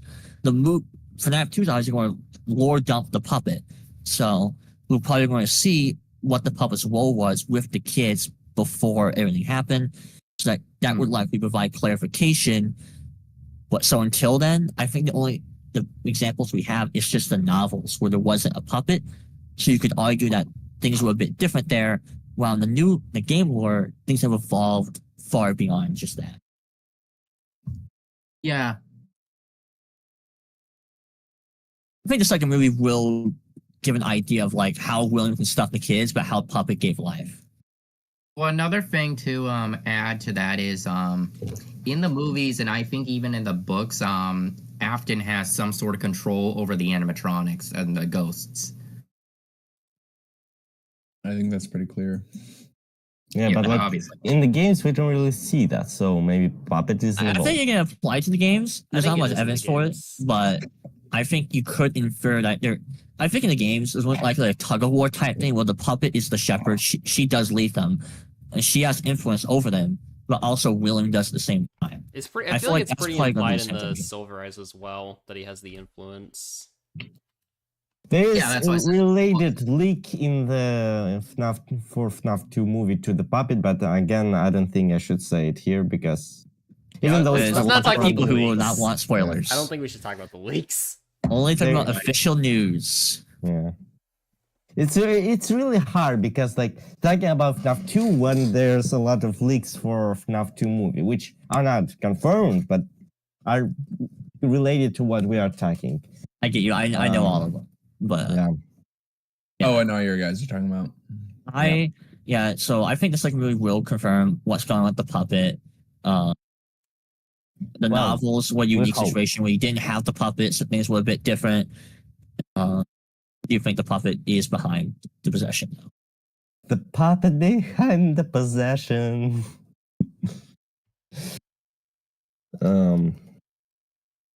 Remember when people actually thought that the man behind the slaughter song was canon? That the puppet was actually a mother and the golden Freddy was her son. I saw a Imagine theory that's what they that do in the movie. Dude, Science Squad made that actual theory where you like did a hypothesis like, okay, let's play with the puppet being someone else, and it's like, what if it's Mike Street's mom? And Andy Matronic. Oh my God. believed Worst it. outcome. Remember when Andy Matronic Puppet believed mom? that puppet was the mom? I never watched her theory videos, to be honest. I like it was back in the day when I did not watch really English FNAF theory videos in general. I only watched them in Russian, so I never really watched her videos back then. Oof. I think it was a funny theory. It would be really cursed. I saw a pre-write of the FNAF 2 movie where Abby dies and becomes the puppet. What? Blame. Uh, To be honest, I'm good. that wouldn't be that bad because I think Abby does have like a sort of personality that like would try to protect the MCI inside the animatronic. Like she like really has a big connection with the MCI and the movie. So like I think a puppet role does fit her pretty well, to be honest. We'll have to see in the movie. I feel like Charlie as the puppet has a similar connection to the NCI as Abby had in the movie with the animatronics. The question would be though, does anyone else here have their own interpretations of give gives give life? It's not hard. It's not hard. That's a fantastic interpretation. It's pretty simple. It's literally just the puppet is the life giver, and without her, their possession is. Do you pretty much- think it's at so least you- possession? Sorry, go ahead. I was going to ask. So, do you think like she's just giving her life, or you think she's actually like initiating the actual possession? Or stuffing I the mean, bodies. the question is, here's the thing: you can have possession without real movement. It's only through puppets' ability that they're actually able to like kind of have actual conscience, sentience, whatever, On the novels, like conscience. that wasn't really Well, a thing. we don't know what if puppet was related to the possession in the novels because we don't know if she exists, but we don't know if she does. Like we don't know if she doesn't exist. So I and know she if just she never mentioned. didn't do that, so like really, Again, the thing I said in the novels is the Charlie did not become the puppet there, so the things had to work a little bit differently. I know, but it The- kind the- of doesn't that it's kind of going to show be the that game like breaker. give We Skip really life don't- wasn't really okay. necessary for their possession. Here's what I'm gonna argue. Well- We don't really know Charlie's fate in the novels, so I'm gonna say we can't just say no, she didn't. I think she did exist, and She it's did one of the reasons die, why I though. go with this theory is because I think that even though she's never mentioned, I think she absolutely exists in the novels with real Charlie inside her. I'll be right back. I'm well- gonna grab some more fruit. All right. No, the Well, puppet doesn't exist in the novels. The puppet isn't a character that was made. She's The never thing- mentioned. No, she's never mentioned. I do think that she exists within it. just if we I think don't see the- her doesn't mean that she doesn't exist. She I think the- can not exist, but she can also exist. So Yeah. The big thing is the context of Scott saying that the novels are a different universe. It spans the mythos. It shares familiar elements, but we're not meant to piece together. So like, things were meant to be different. An example of that may have been how he handled the possession of the kids because he wasn't going to have the puppet like he did in FNAF 2. That's why I'm like, the Game Breaker will likely be the second movie, since that this is the timeline where we have a confirmation of William's stuff from the kids, but also the puppet's existence. So it's really going to be a Game Breaker, because if it gives lore on what the puppet did, then it may actually explain, okay, what happens in the games. I'll just look the second movie. Yeah, I mean, Speaking Sideline. of the puppet State. and interpretation, so a lot of people argue that like Scott changed the gender of the puppet soul in the because like in the FNAF 2 minigame, like we see like save him instead of save her or something like that. But like personally, I understand it as like him as being used as just a placeholder, like because people do refer to like if someone doesn't know someone's gender, they can refer to them as he said, or like because like they don't really assume that it's a he, but like that's just the way people talk. I think that's why it says he and not like her or something like that, Yeah, I or think them. I think Scott Them just could be used, but might not. Have he, had a I think, specific is kid just in a mind. placeholder. I think he is just a placeholder, yeah. and is not a retcon or something like that. yeah, I don't really think it matters at this point. I think it's possible that just when FNAF 2 was made, there was just no specific kid in mind to be the Yeah, puppet. I don't think there was any specific kid. So like what he is just a placeholder and doesn't actually. I think it got recontextualized, but that's kind of a more complex theory. I definitely see the intention was probably that it was probably some boy, but I think by It's possible. FNAF But, 4 and the Silver Eyes, Scott recontextualized it. I mean, it's possible, but I think it was just a It's placeholder. possible and- he just recontextualized it. Excuse me. It save him being referred to as the animatronic itself and not the spirit. That's an option. I have a more complex. Which is Yeah. I mean, that's fine. really I think strange. I don't think so, because they do the same in UCN. I'm just saying that to trigger some of you guys. You mean like the Cassidy? I don't know about that. Hold on. Of course you don't. What? UCN's gonna be interesting. Oh god. Well, I'm gonna be the one with the most different thing there. We're not talking about UCN, are we? No, we're talking No, about FNAF 2. about FNAF Not in 2. this stream. Yeah. It just gets out of context real quick here, though. Yeah. The Especially if I have shrimp here. By the way, Libra, didn't you want to like host the stream only like for 2 hours? Yeah, how's it? well, Oh yeah, it's we're having less fun. than 2 hours. we're having Yeah. fun though. 10 minutes left until 2 hours mark. It doesn't have to It depends be on- 2 hours. It can go Yeah, on it's as long, just how as, much long I, as people want to go on. I mean, I leave in like 20 minutes, so. I don't think There it should are be only too 5 long, though. people watching us, really. As long as there's people here who want to go on, I don't see the issue. By the way, is GG Life still streaming? I think they are. Probably. They're going on until they pass out. But I guess Yeah. I guess the last big thing to go on for FNAF 2 would be, who think that the buy of 87? I'll just say Withered Foxy. Withered Foxy as It's well. Foxy. Withered Fox. It Mangle. probably is, yeah. The Mangle. first thing since Secret. There's some Mangle believers after the week before. Well, Yeah. I haven't read the week before, so Movie two will confirm it. The I book guarantee you. implies Yeah. it was Hopefully, a Withered hopefully. Foxy. No, not hopefully. I guarantee you. I have my hopes low, so just to not get disappointed, just in case. Although it's a little weird, because why would Withered Foxy like not be in the parts and service room? Yeah, He could so, like, have just wandered out.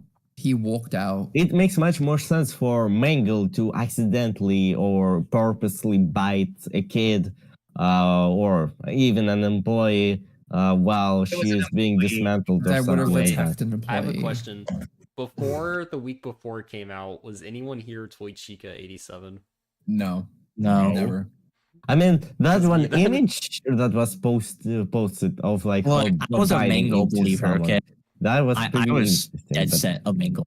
I was always down Mangle. I was a hardcore Toy Chica 87.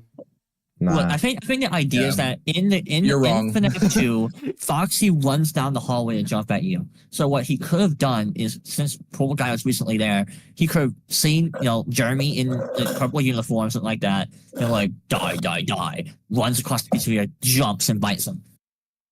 Here's what I'm saying. Here's what I've always said though about some people theorizing about this.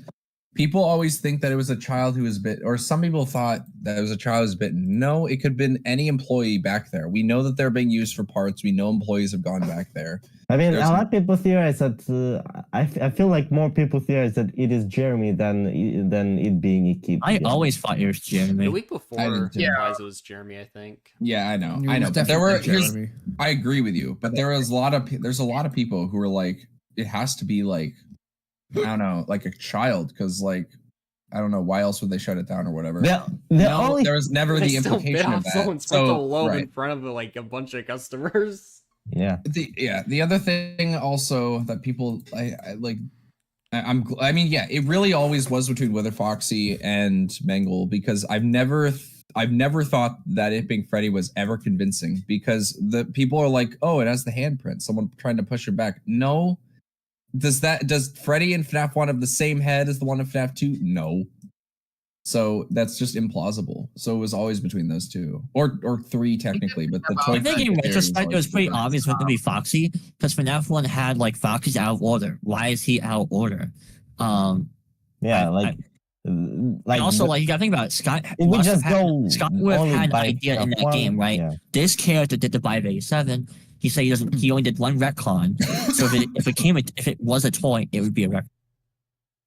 Here's the thing. Wait a I minute. also never considered the out of order in FNAF 1 really that convincing, because the design is very clearly different. Like, and also why would they just make a Pirates Cove, or just like replace him back in Pirates Cove with an out of order sign if you could have literally just dismantled it or something like that? Like, Or fix. I don't know. And also like the design is completely different. So like, why is Yeah. like the design? Like, I don't different? believe that Withers and the classic animatronics are the same, and I think the fact never that the Withered animatronics are made for the FNAF 2 movie as different characters, as different models, casing, kind of makes it even more confirmed that well, at least the casing was definitely different, and it's not just a design choice change. Yes, exactly. Thank you. I've been Like- saying this for my whole FNAF career, even though it's pretty much dead. Like, But it's I've been saying this. I'm It's- like, I don't understand why people deny that. I think Hey, it's either the casing was changed and the endos as well, because the endo are also different, because endo 2 and endo 1, or it's different animatronics. I prefer the theory that they are different animatronics, but do both too. are possible. Hey, never- you had a good career. I love your Stitch Life videos, by the way. Me? I remember watching them months ago. Oh, the Stitch. Those are old and pretty bad. Oh, are you talking about the most recent one that I did? I watched all of them, including the recent one. I liked that one. You did or didn't like the most recent I liked one? all of them, actually. Yeah. Sweet, thanks. I appreciate that. The old one is pretty outdated. The second to most old one is not. The recent one is still pretty accurate. You blue balls, man. You're like, I'm gonna upload another video, like a part 2 today, and I kept refreshing your page, and you Yeah, never uploaded. no, I another never video. did. I did. See, I have a very bad track record on that. You can find so many videos of me being like, "Yeah, I'm gonna make part 2," and then I just don't. Literally, I the kinda have first the same theory video, issue. the first theory video I upload in 5 months, because I'm right now I'm like really busy. The first video I upload in 5 months isn't even about FNAF. It's about Grand Theft Auto 5. You know what? One of my first videos, not my first videos, but like in the first year of my channel, well, one of my first videos basically. Like at the end of it, like I teased that I was working on a video about the theory about the I will put you back together, why the font is different, etc. And it still is now. It has been like 4 years since that tease at the end, and I still haven't made that video. I plan on making it When's one it coming day. out, Spring? Huh? Spring's FNAF time. When's it coming out? Yeah, One day. And I probably will make it like a collab video where like basically I want to make a video series called something like FNAF Cold Case or like Unsolved Cases or something like that, which would be like collab videos where like it wouldn't be a theory video, but like it would be a video that would basically lay out everything we know about a topic. For example, the Happiest Day. It would lay out every occurrence of Happiest Day throughout all of FNAF media and everything that might be connected to it, so that people who watch the video will have all the information they need to theorize and think for themselves, basically, and decide onto what they think is the most logical option based on everything we know. So guys, I'm thinking of going to Barnes and Noble. Like I'm going to Vancouver. Oh wait, frick. Oh no, no. Oh my gosh. And this is Nah. too. Oops. Yeah. I might be able to yeah. trim it out when I post this. No, it's fine. It doesn't matter. Like What do you whatever. say? Don't I'm worry going to about it. Barnes and Noble later today. I haven't read Week Before or what's it called? Return to the Pit. And I need to do so. I need to do so before I actually start making theory videos again. I do want to start making them because my load right now has been a lot less heavy. So I think I could probably start making more videos. So, Bruh, I'm still stuck on the cliffs. You're stuck on the cliff still? Yeah. Oh, you have a long way to go then. wait, you have some catching up to do. Here's the thing. I know. You'll get there. haven't even read most of the. Actually, no, that's not true. I've read most of them, but I haven't read all. Wait, now I'm curious. Is there who here has read every single book? Me. Anyone else? I've read like I've read- 80%. I've read like everyone. I've Pretty read. much. I've read- Aside from the novel, I mean the movie novel, but like who cares about that? I've physically read the entire Charlie trilogy multiple times. I physically got into the pit and fetched. For the rest of the fights, I usually watch summaries or I read it on archive, so I'm too poor. And for Tales, I read like 80% of that on archive. There's like a couple like stories I just don't care about. They're relevant, so I just didn't read them. I read only like from in Fazbear Frights from Into the Pit to the cliffs on the cliffs onto the cliffs or something like that, and maybe a quarter of Silver Eyes. So Okay. I Love the Charlie trilogy. haven't read that much. So it looks like me, Seth, and Krakoa are the ones who've read all of them. I've pretty much read. This is basically why I don't make really FNAF books theories on my channel. Yeah. I already have a Thing- headache, but Why read when someone can read for you? Nah, I don't even listen to like audio books or anything because I don't want spoilers for eventual when I do read them. In all fairness, there's a lot of them, so Yeah. There's too Also- many. Actually, you can think This- a little. This is my main problem with the FNAF books and why I would not want them to be canon. Because a whole there's other just discussion. simply That's a too whole other many. thing.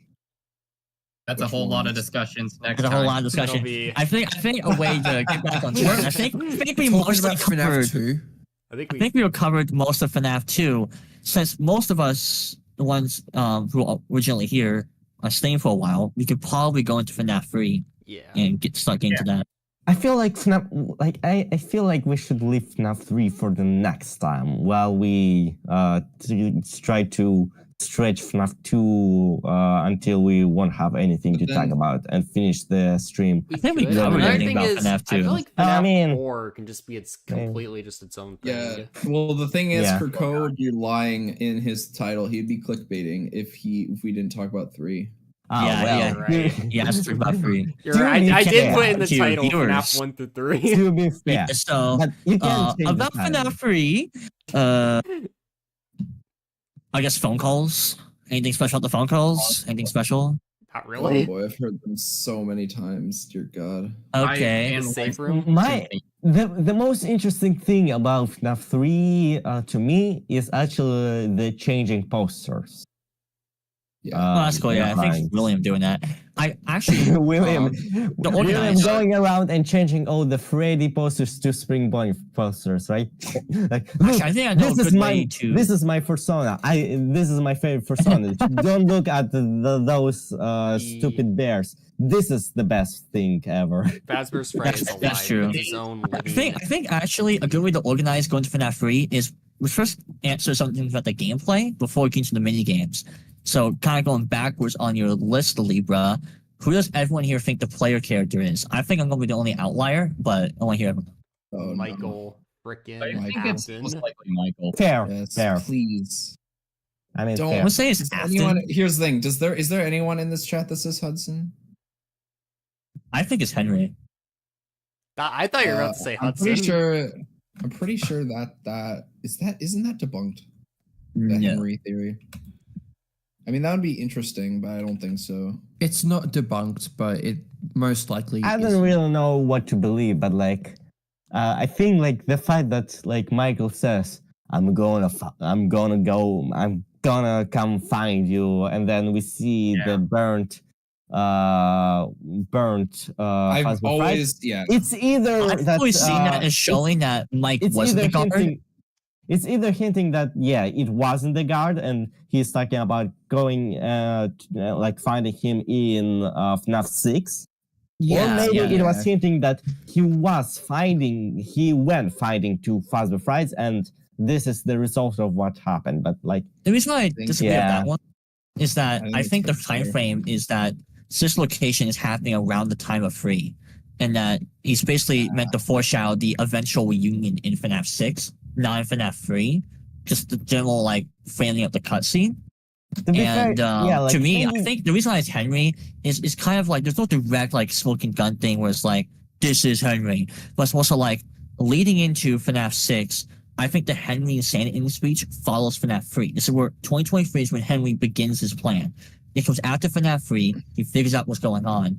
And I feel like with everything Henry knows, him being at FNAF 3 will explain that and basically make sense to spark his like, Well, William's what you're back, the saying. puppets around, my daughter. It's like, So you said that you thought.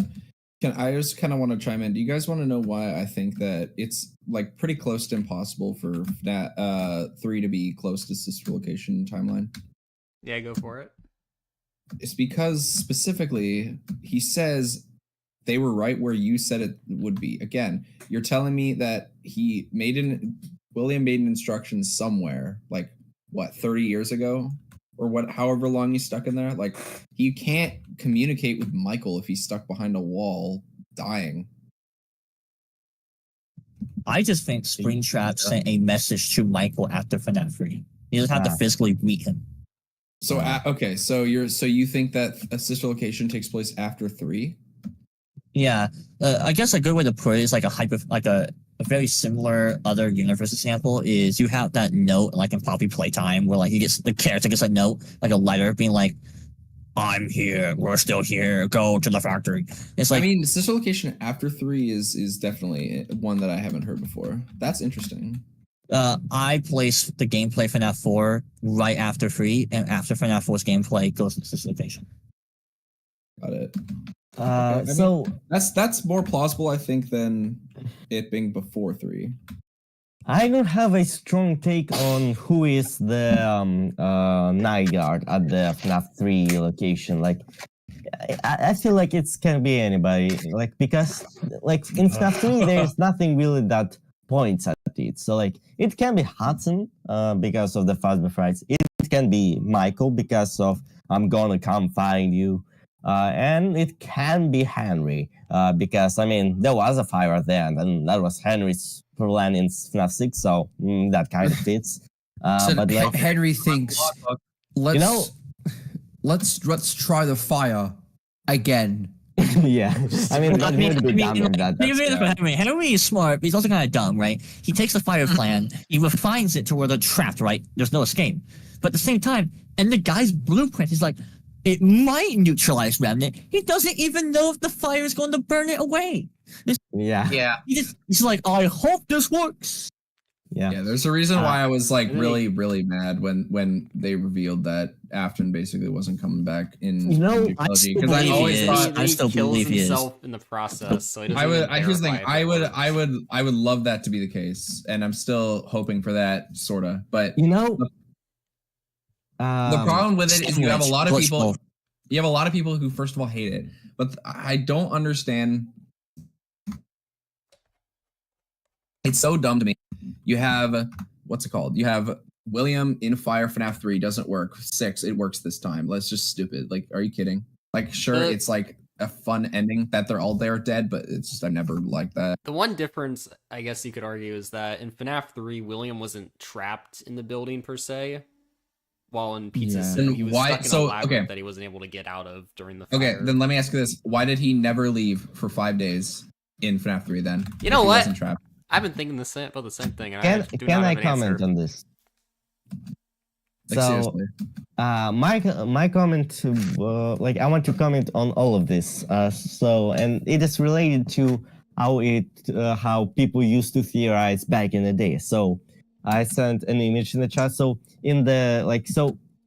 back in the day, there was a theory that we were playing as the son of the killer. So basically, eventually, we found out that it was Michael Afton who was the son. But interestingly, already back then, there was a theory that we were playing as the son of the killer. And that's why like Springtrap looks so shocked when he jump scares us, because like he recognizes us or something like that. A classic 2014, 2015 type of I theory. think- But it's funny how that is kind of canon.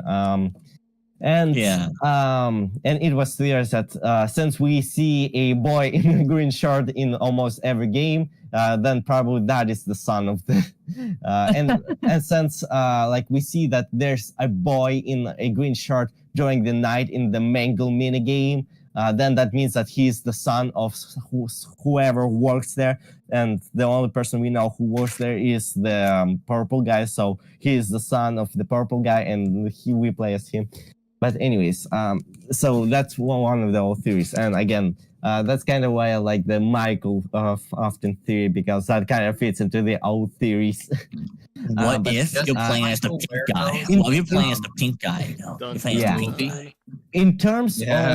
In terms of the fire, back then, it was theorized that the puppet was there in the Fazbear Fright with Springtrap. Because it was the one who gave Springtrap life because of the give lives minigame with MCI. So logically, she would be the one to give life to Springtrap. Why would she give life to her killer? Oh, I believe that. I want to explain that. Wait. Okay, go ahead.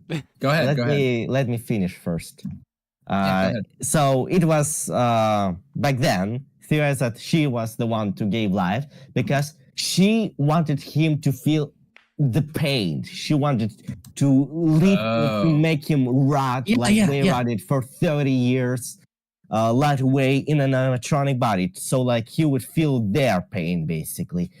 As a revenge, she wouldn't want to let him go. She wouldn't want let him die. She wants him to suffer like they did.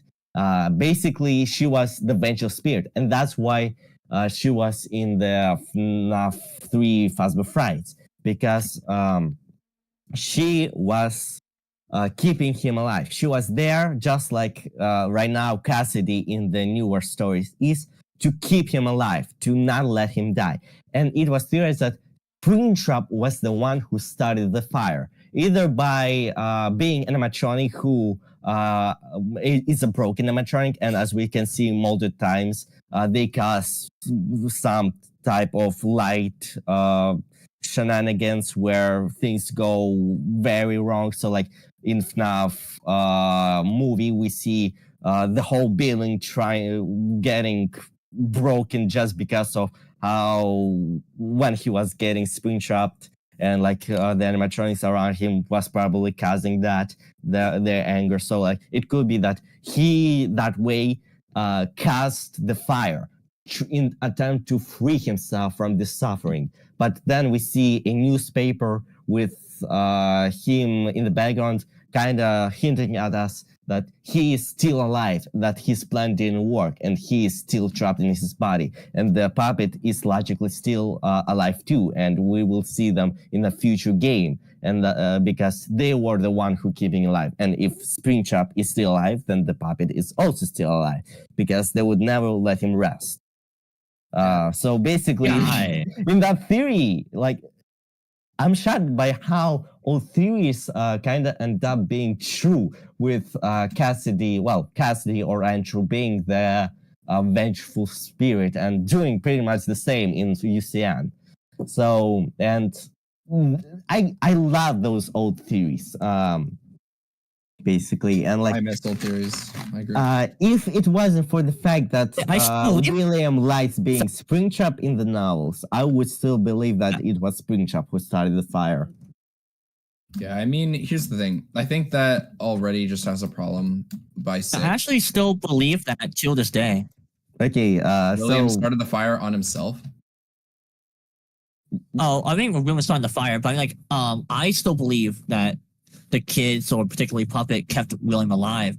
The same reason he's like, make you feel the same pain we did. And I felt like that was foreshadowed in the trailer, because you have like, we have a place for him, and it's like kind of famous, like the children are speaking. And after it says that, you see Springtrap awakening. So I always thought it was like, oh, the kids gave him life to keep him around. And you have like you said, the puppets at Fast was Fright. You also have the Happiest Day, I think, happened before Free. That's why there's only 2 characters around. That was the marketing. And Puppet's it was Mask definitely falls their down slower. plan to trap him in the suit. Maybe Like, it wasn't the their mask plan falls slower. to Like, she lingered behind. keep him Like, alive. that's but- definitely the idea was. Can I just say something real quick? It's going to the previous with the green shirt, blue shirt dude. But didn't Mike wear that in the movie? He did. To be fair, yeah. I mean, again, Oh, it's true. funny I never how- noticed that. It's funny how things from old theories are still technically canon. I mean, yeah. Oh, I feel like that was meant to be a reference, having Mike wear that in the movie. Did we Maybe. ever figure out what the green-blue thing was for Ruin? Oh, No. with Tiger Rock, do you mean? Or No, the whole green-blue thing for with like the security breach TV when it changed for Ruin. Did we Oh. ever figure out what that No was? idea. no, I don't think we did. Oh yeah, no, we didn't. Yeah, to be fair, like there were a lot of theories, like There's there, so like many. the purple And they were text all and the green trash. text. So like Charlie versus Yes. William and all of that. Yeah. And that They were just all left What's your trash. Charlie nothing. versus woman? I'm like, what? No, seriously, every single theory regarding the the purple green was unconvincing as hell. Every single one. But like again, what was it meant for? Like there was nothing I really. don't that- know. it I think went the idea nowhere, is closer basically. with Purple Guy and Baby, but that's supposed to like. That's my problem with Stillwell era, because they have They- so much things, but like due They to never how answer much anything, things yeah. they have much more things unexplained than I feel like Scott has, because like Look, here's they the thing. have things that I'm just holding lead to out. nowhere. I really don't have that much hope for this next game, but I'm holding out just enough to where I'm like, I'm open-minded to see if they can fix their problems. I am most have a- hyped for the big game they're talking about that seems to be a sequel to Ruin. I have abandoned all my hope for still for many years. I've ago. abandoned pretty much all, but not all completely. I think that there is still a little bit of hope. A little. When does Secret come out? You don't We know. don't know. It comes out before September because the Ultimate Guide 2.0 has Secret Limited. Bro, I'm gonna be in college by then. That's bull. Before September. So it could come out like tomorrow. some people think it's gonna be April 6th because of the Help Wanted 2 update. Yeah. Honestly, if it comes out before my birthday, that would be freaking fire. Yeah. Yeah, we'll see how much they answer. How much you bet they answer nothing. Also, going back to FNAF 3, Yeah, what's the deal I'm with sorry. the golden cupcake? Going back to FNAF Oh. 3, what? that's interesting. Golden to, reference. It was like Pokemon, it was shiny. It's Hold like up. yeah, What was the it's like question? how Why the there? golden Why cupcake is poster. so like beforehand? Like in FNAF 1, we had like switching posters of kids crying. So basically, the souls. We had like Freddy trying to take off his mask, trying to escape his body.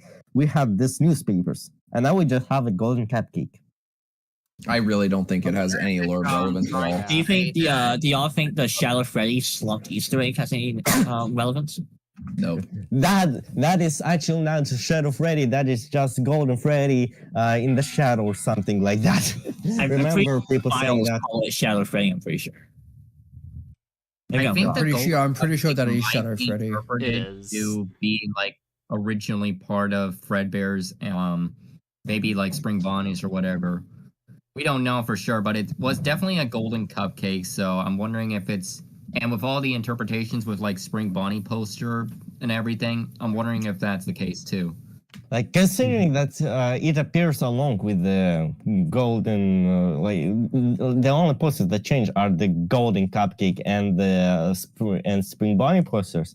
Like it kind of makes you think that the Spring Bonnie had instead of a guitar like a Bonnie, it would have a cupcake like Chica. After possessed Yeah. cupcake. A I weird love your guys' theory. theories.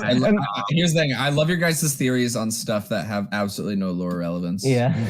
Yeah. I guess the last thing before like mini games would be like the Phantoms. Does everyone here think the Phantoms come from Springtrap? Or you think is the guy basically his past? It's just like haunting him. I think they come from Springtrap. It is. I think You that want to know I think my it's both. you actually want to know my theory? My theory is that they have salvia in the ventilation on purpose, like Salvia? or some sort of drug that is causing him to hallucinate. I think But they're just It's hallucinating illegal. because of the vents. Yeah. The reason why is because I made a theory of GTA 5 recently about this guy who drugs you with heightening that causes heightened anxiety, and I got a lot of comments saying there's no way people are gonna hallucinate off of THC. And then you see somebody oil. go, And put the heads- so my theory was, so I just was thinking about it. I'm like, wait, we talk about FNAF 3. You don't just hallucinate based off of low oxygen. That like almost never happens. So like the question is, what exactly is going on within it that is causing him to hallucinate? You don't hallucinate on day 1. You don't hallucinate on, you barely do on day 2. It just keeps getting worse. So like, there's got to be something that's Williams messing with the ventilation in order to freak you out. Gas. nuclear gas. It's nightmare gas, guys. Nightmare gas. Galaxy gas. To be fair, No, to- stop. some Just kind of using, remnant. the agony in the building and Agony. is and the guards. To be fair, they are putting all Trauma the against pieces him. that are probably having agony and trauma all like within them from old pizzeria into one building. So like they're basically doing what the Stitch Wraith did in the Fazbear Frights, putting I would collective laugh. stuff. I would laugh if Probably it was the nightmare gas that William was using. That would be perfect. William was just like carrying like a canister of nightmare gas for like Yeah. entire time. And he keeps putting it in the ventilation. He sees like him and Michael's like, oh, I'm gonna prank this guy. That's exactly. That's what I'm saying. Keep being the freaking Honestly, scarecrow. I think that's a fire theory. Scarecrow. Period. I would Thinking- rather nightmare gas be in FNAF 3 than 4. Agreed. They're gonna be real But, anyway. It should have been at least this. interesting little idea that I originally had about the golden cupcake is I know it's probably nothing too serious, but I was thinking that it could be where the knife the William used is. Huh? Yeah, I know it's stupid. What? You're fine. You're good. Oh, I see. The murder weapon. He hides the knife in the cupcake. Guys, the cupcake actually the cupcake actually represents the cupcake actually represents that William is actually pink and there are two purple and pink guy and they both dress up in a Spring Bonnie costume, the different ones, the one from the Freddy's building and the one from Fredbear's You know, it's No, interesting it's how Flush Colin Baby. Cupcake even has Flush a Baby. recipe in the Freddy files. The golden cupcake represents William, and the pink cupcake represents Plush Baby. Oh yeah, there you go. You got it. You guys are so good at theorizing. There we go. Speaking of the nightmare gas, Solved it.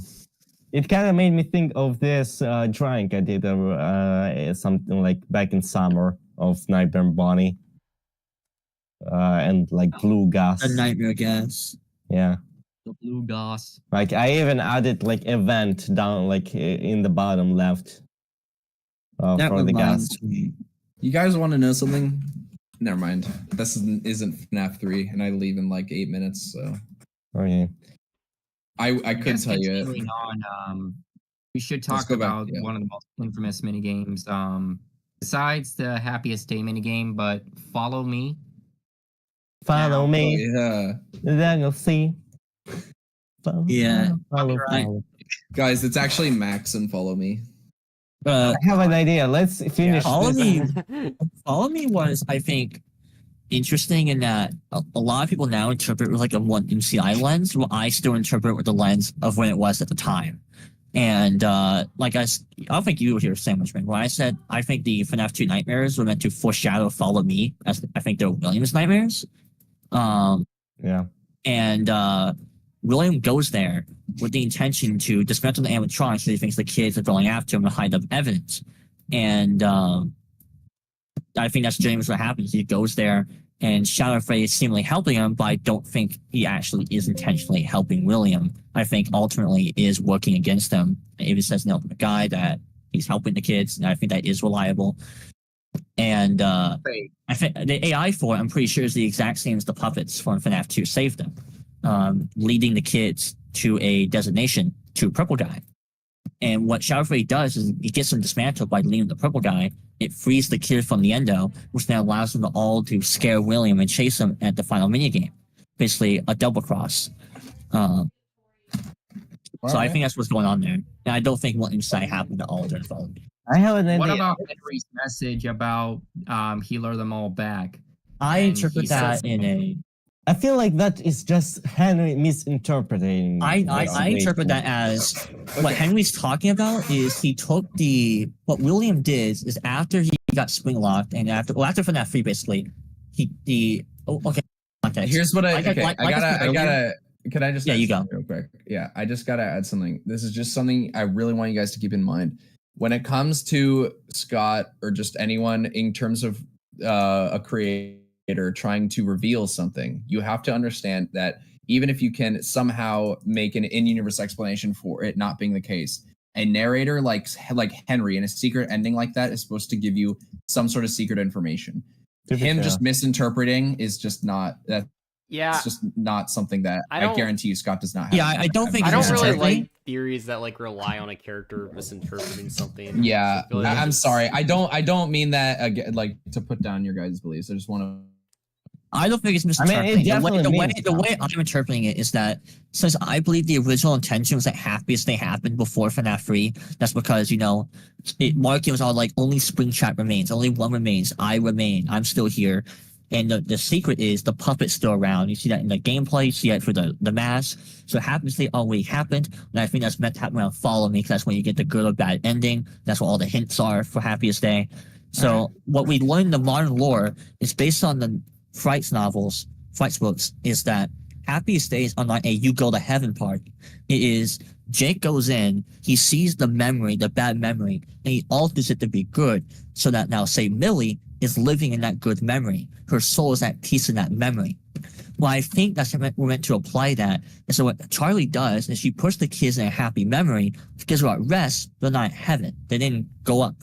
So what you see is the remnant will still be in the endoskeletons. They're just in a memory at peace. So what William does is what Henry's talking about is after FNAF 3, he goes down, he melts the endoskeletons and injects them to the fun times or Morton Freddy outright, depending the time frame this happens. And this causes them to be zapped out of their happiest day and lures them back to the endoskeletons. I do think you are meant to initially think it's Follow Me, but you meant to realize, wait, it doesn't really match when you think about it. So what he's actually talked about is William taking the endoskeletons, melting them down, injecting them to the fun times of Ennard, and that's what happened. He took away their happy state again. He lured them back into the endos. That is the trap. That's the luring. And I think you get that slightly depicted in How Wanted, in the vent repair, because in hard mode, you have Springtrap crawling around the Sea Bear vents with Ennard, and that's where the Molten MCI furnace is at. I hate Molten MCI just because of how complicated it is. Like, it's, I mean, it makes sense. It makes a lot of sense. But at the same time, unlike a lot of other information we know, it's so much more sounding stretched than, like, even if it's not really stretched, it sounds stretched. You know? Sure. That's my main problem with It's complex. with it. It's too complex to the point to where it's suspiciously complex. I would also add that Scott said the ending was complex and that basically kind of implies both or can in some way. So to me, the good ending happening, but then the bad ending happening being Molten Freddy, I think makes the most sense. Because his eyes are like the eye glow is the exact same the bad ending. So if the good ending happened first, then the bad ending happened. And what Henry's doing is trying to completely neutralize the Revenant and force them to go to heaven rather than keeping them at rest in a memory. You reminded me of, so in I think on Xbox, the achievement you get for the happiest day ending is called like True End or something like that. Question mark, yeah. So All right, guys. that's an interesting detail. I think I'm gonna head out. Fun talking with you guys. I think that was my first time interacting with you. Yeah, it was cool seeing you. I watched your videos. I didn't expect you to come here. Thanks, bro. I appreciate it. I think I'll be uploading some pretty soon. I just gotta read week before and into the Return of the Pit. So. All right. Cool. Don't Thanks, guys. You be safe from Stitchline. Have a good day. I am 100% safe from Stitchline. That's one of the reasons I haven't been engaging much is because it's been settled. And I'm sorry, Libra, but it has been. All right, I'll see you guys later. See ya. Bye. See ya. But yeah, like I have an idea. Let's at the end of the stream, whenever it will be, just sing a karaoke. What? Like, we were talking about Follow Me, and the thing that came to my mind is the FNAF song, Follow Me. And so, like, I thought it would be funny if we ended the stream, whenever we will end it, with a karaoke type of ending, where like we all just try to sing along. Only if I get paid. Only if I get paid. I guess the question would be for you. How do you guys interpret Follow Me though? Like, do you have any unique interpretations, or do you think it's just like Shadow Freddy helps William lure people? I think it's just William pretty dies. much what Henry said in the Insanity ending. Yeah. That he just Well, much, yeah. as I said during FNAF 2, I think it's the William came like at least the original intent before this location was that William is having those nightmares in FNAF 2, and that's why he comes back to the FNAF 1 pizzeria to dismantle them. And the Shadow Freddy is maybe in an agony of the MCI or something like that. That is detected William and like is trying to recreate the MCI in a way. Because it's agony or something like that of it, and maybe something like that. I definitely don't think that it is William putting on the Shadow Freddy suit. I definitely don't think that it is that. So I just don't think Shadow Freddy is helping at all. Yeah. I think the thing to say is that one thing I did notice is this is actually I think somewhat hinted in the books, but I think the one that wanders, the fifth child, it seems to hint that they can switch between the suit and the regular form. Because the Golden Freddy suit is nowhere to be seen. So the interpretation is, okay, so it can be shown as Golden Freddy and then another form, I guess. So switch forms, basically. What is Golden Freddy? Is he like? Is he like? Is the suit actually physically there when he Yeah. appears? I would Well, say it's the quality. How does he work? Like, I would say it's quality where it's physical in that, like, no, the guy in there is tied to the physical suit, but it's also not because they can go transparent, they can go so they can teleport. So I think it's kind of like they're physical, but also not. They're not wholly the way there. but what would cause that?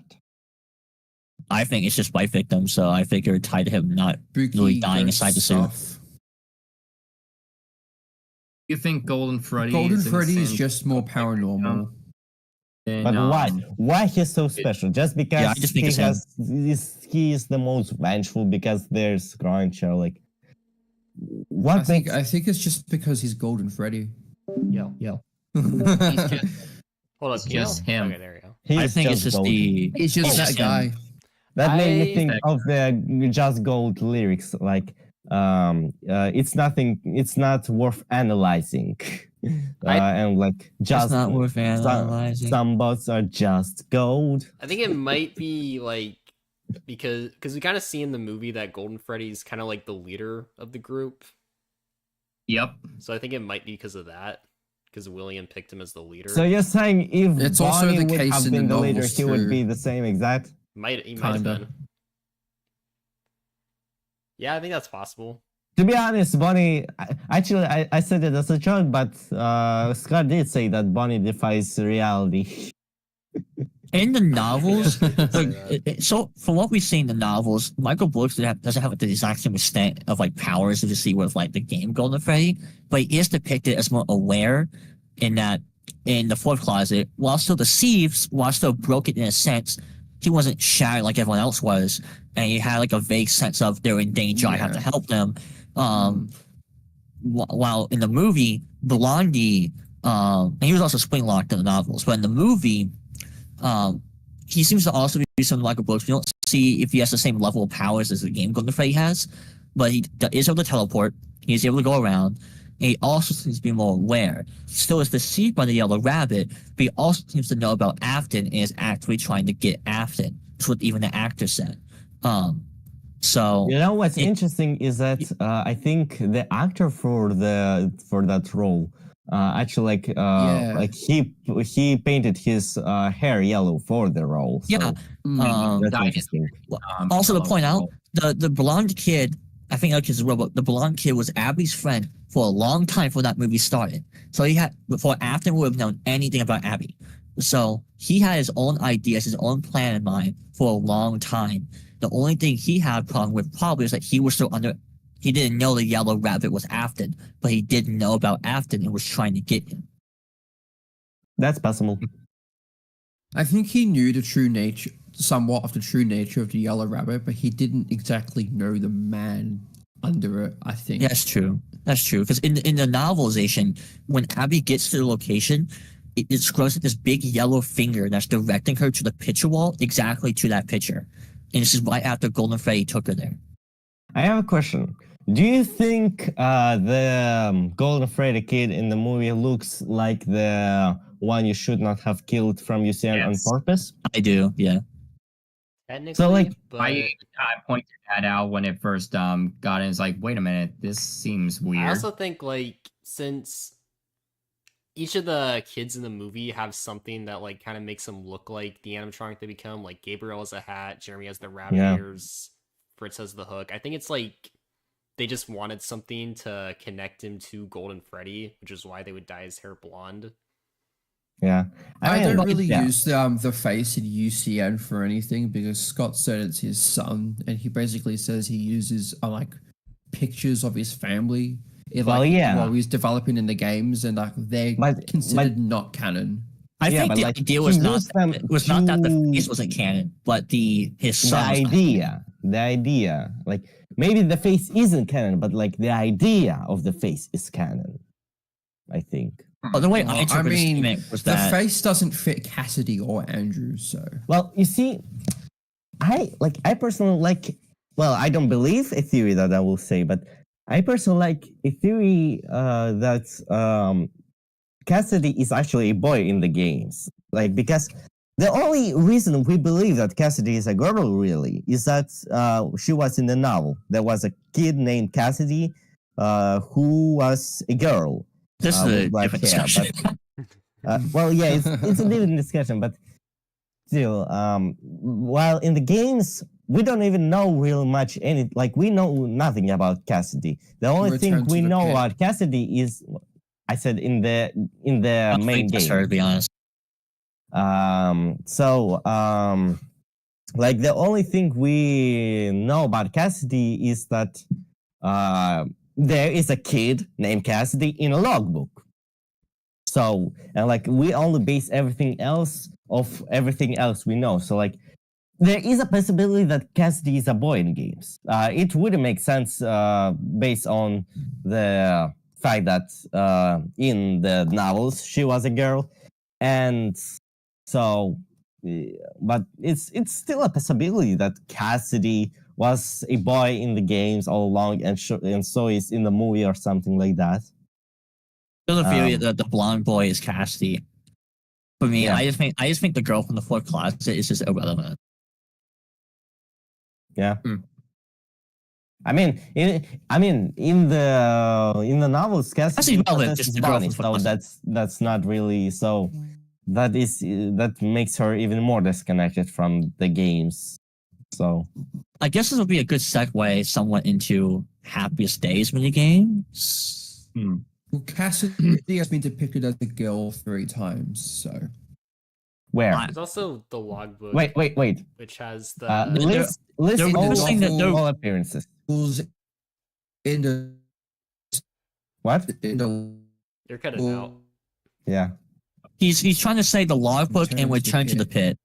Well, first of all, Yeah, in the logbook, we don't know if that's Sorry. Cassidy. Well, She looks nothing like Cassidy because she has, like in the novel, she was described to have straight black hair, while Well, in the straight logbook, black hair. we I think see the- a ponytail black hair. in the and- novels it's just long black I've- hair. I think the issue, the proper way to argue against that being Cassidy, And is that also- in the novel, that girl is not given much emphasis and is only described as a girl with long black hair.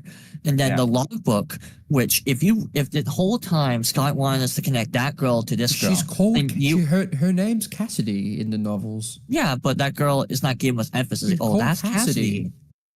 So, like, the It only literally has reason. it in the novels. Well, I'm saying, yeah, that girl is Cassidy, but it's just a girl with not long black hair. And the logbook, if Scott wanted to connect that girl Cassidy to this Oh, girl, okay. you would make the girl actually look like it. Because just by being a girl with black hair, it does not make you Cassidy. The same Well, way, another thing She, is- like, she people- looks more people- like Charlie, in fact, than that Cassidy. girl has shorter black hair, has pigtails, which Cassidy was not described to have in the novel. And even in people, I feel And like she the is big also problem with Asian. Another thing the is problem. she That's a has bit iffy. she has the like she has the She's the puppet only giving her the human in the cake. logbook.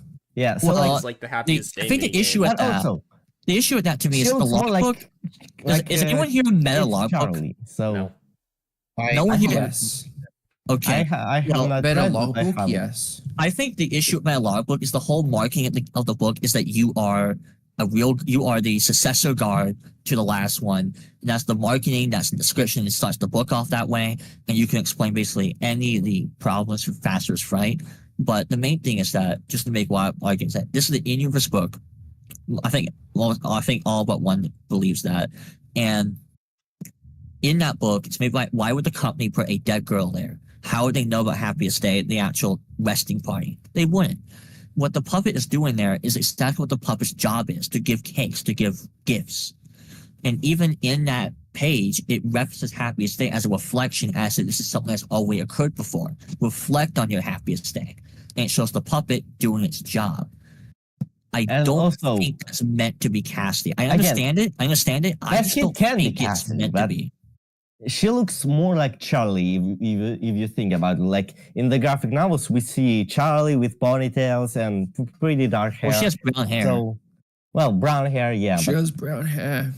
but like again, it's the same. I feel like it has some like the only reason people think this girl is Cassidy is because she has black hair.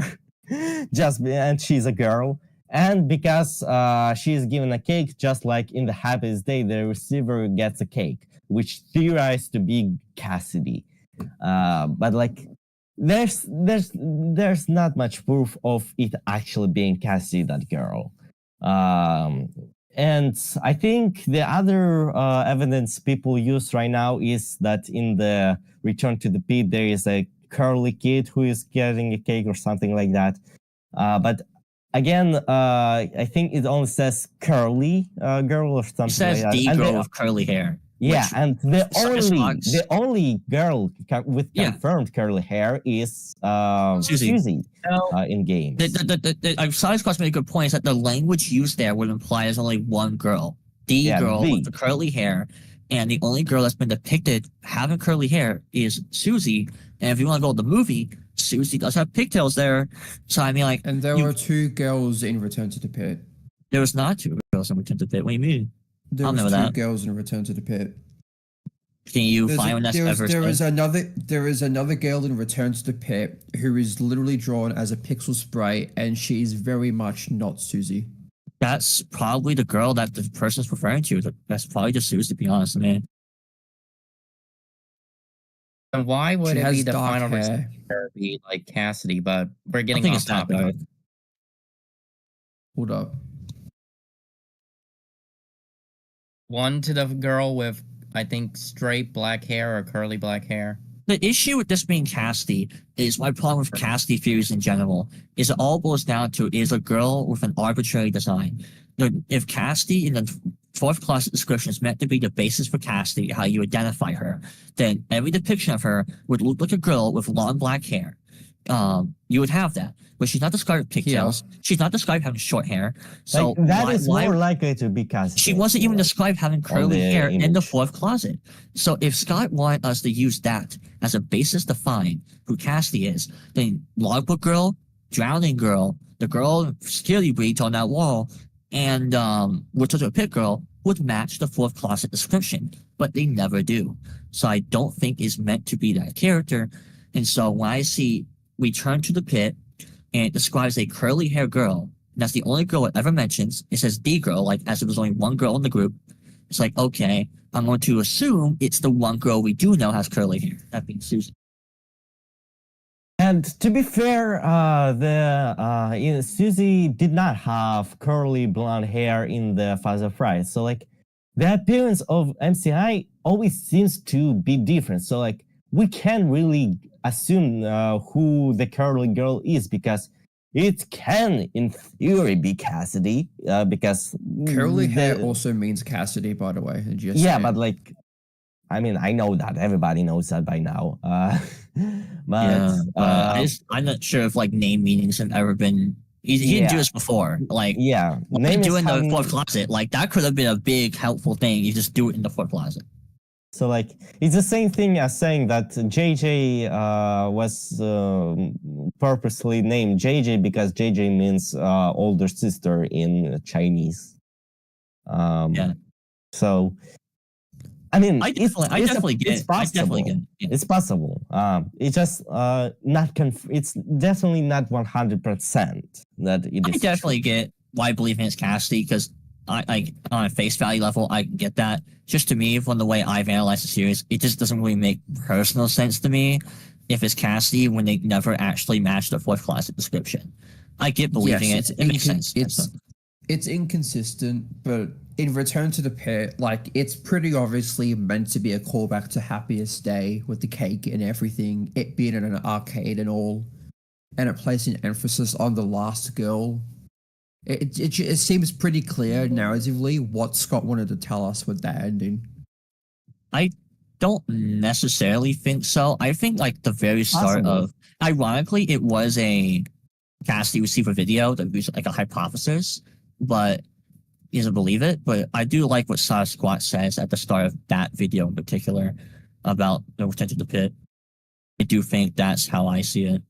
Yeah. I think it's just overplayed personally. I don't really watch FNAF theory videos that often now because I'm so tired of how many theories there are and how complex everything is. But like that theory Berserk was, I don't know how to read his name. That was one of the videos that I actually watched a few days ago. So yeah, and like I feel like basing basing theories based on the design of the children, the missing children, is not a safe option. It's definitely a valid option, but it's definitely not a fully safe proof option. I It's think a it's val- fair. It's a valid option to think it's Cassidy. I mean, it's very likely, but also it can be Susie. I think it's good evidence. I just think like I'm basing it off the context of design consistency, and I think it's more so a misdirect if there's any intentionality there. Because I think like pages before that, like you had this fifth kid get a special scene. He's brought into the room. He's slammed down. He tries to resist. I think he run away. Like that's the fifth kid. Yeah, they're not the fifth kid to die, but they're the fifth kid taken, and that's a boy.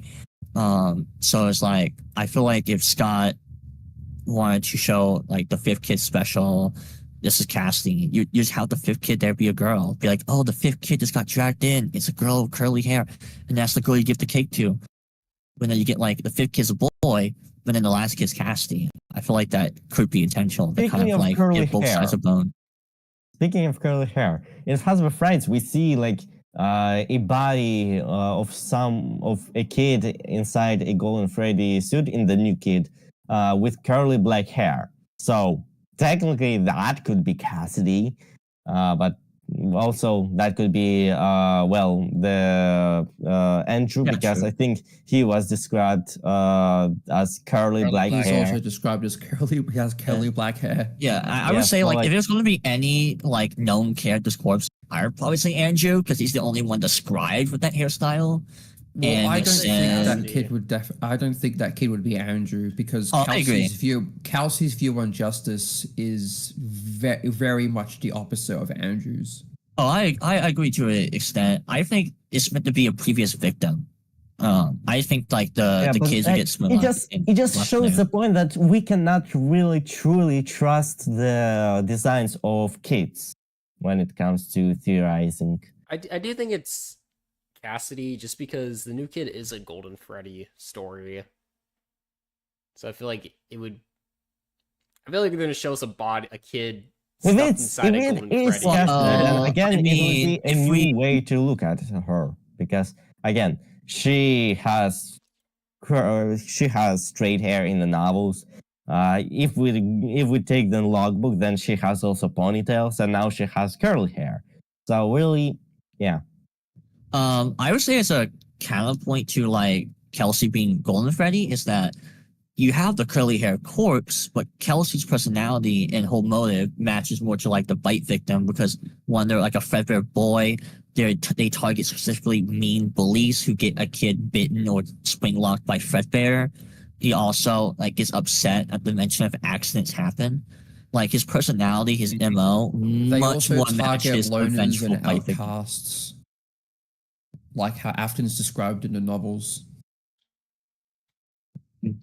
Yeah, I which think is interesting. Yeah, I think that's cool. I think the big thing to me is like he targets the bullies, like he kills them the same way that he got him killed, which is by Fredbear. I think that connects more to the bite victim, so it makes it hard to believe for me that it's like a girl.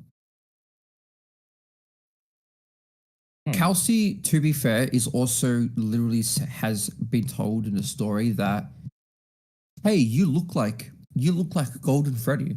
You look like that. Yeah, You look yeah, like true. him. Yeah, and he also wears black clothing, black napkins. Oh. So like I don't know.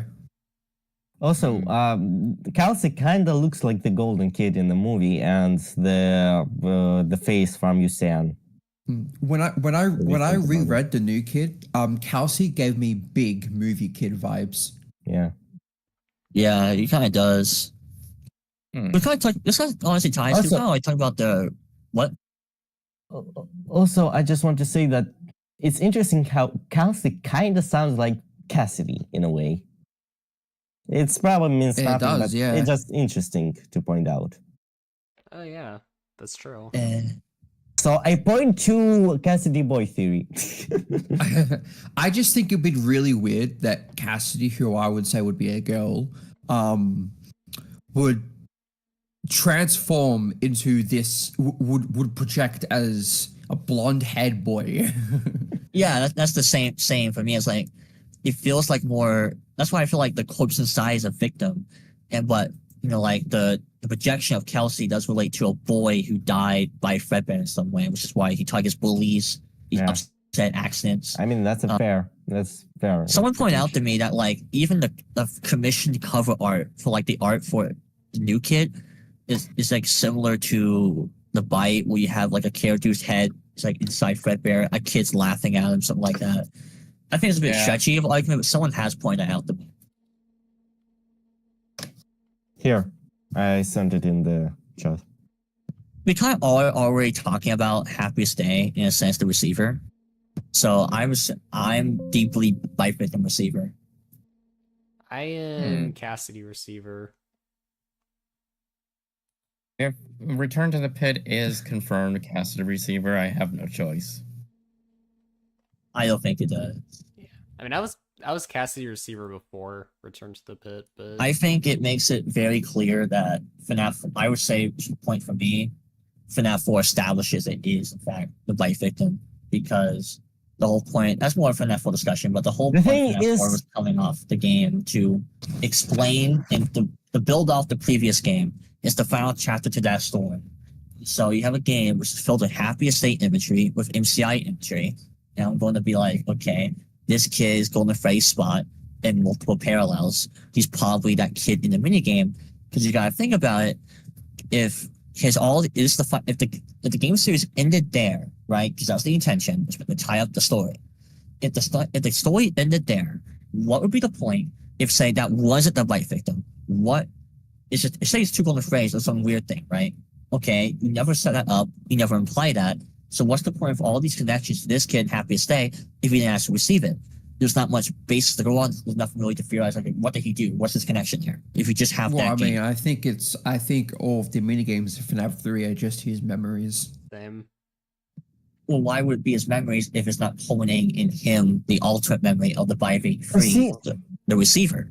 Because why have him in the position of the receiver in multiple parallels if he Well, just my wasn't going to be question the actual then one? would be, under the context of the first 4 games, what happens to the 5th spirit? I think it's the same character. Okay, Why? so Oh yeah. I'm- Warning. You know, I'll let Draz tell you. I'll let Draz say it. I believe the Golden Freddy kid from 1 to 3 is the same Golden Freddy kid we've seen from that 4.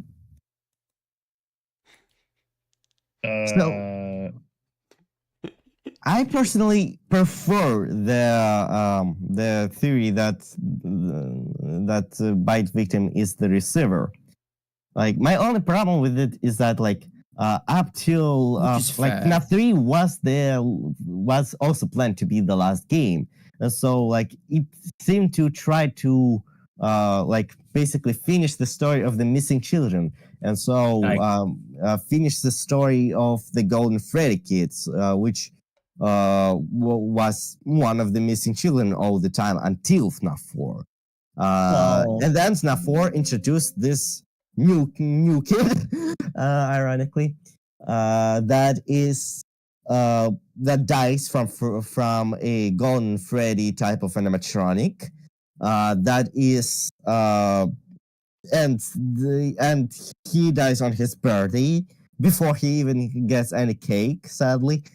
And the location looks like a mirrored version of the Happiest Day, and so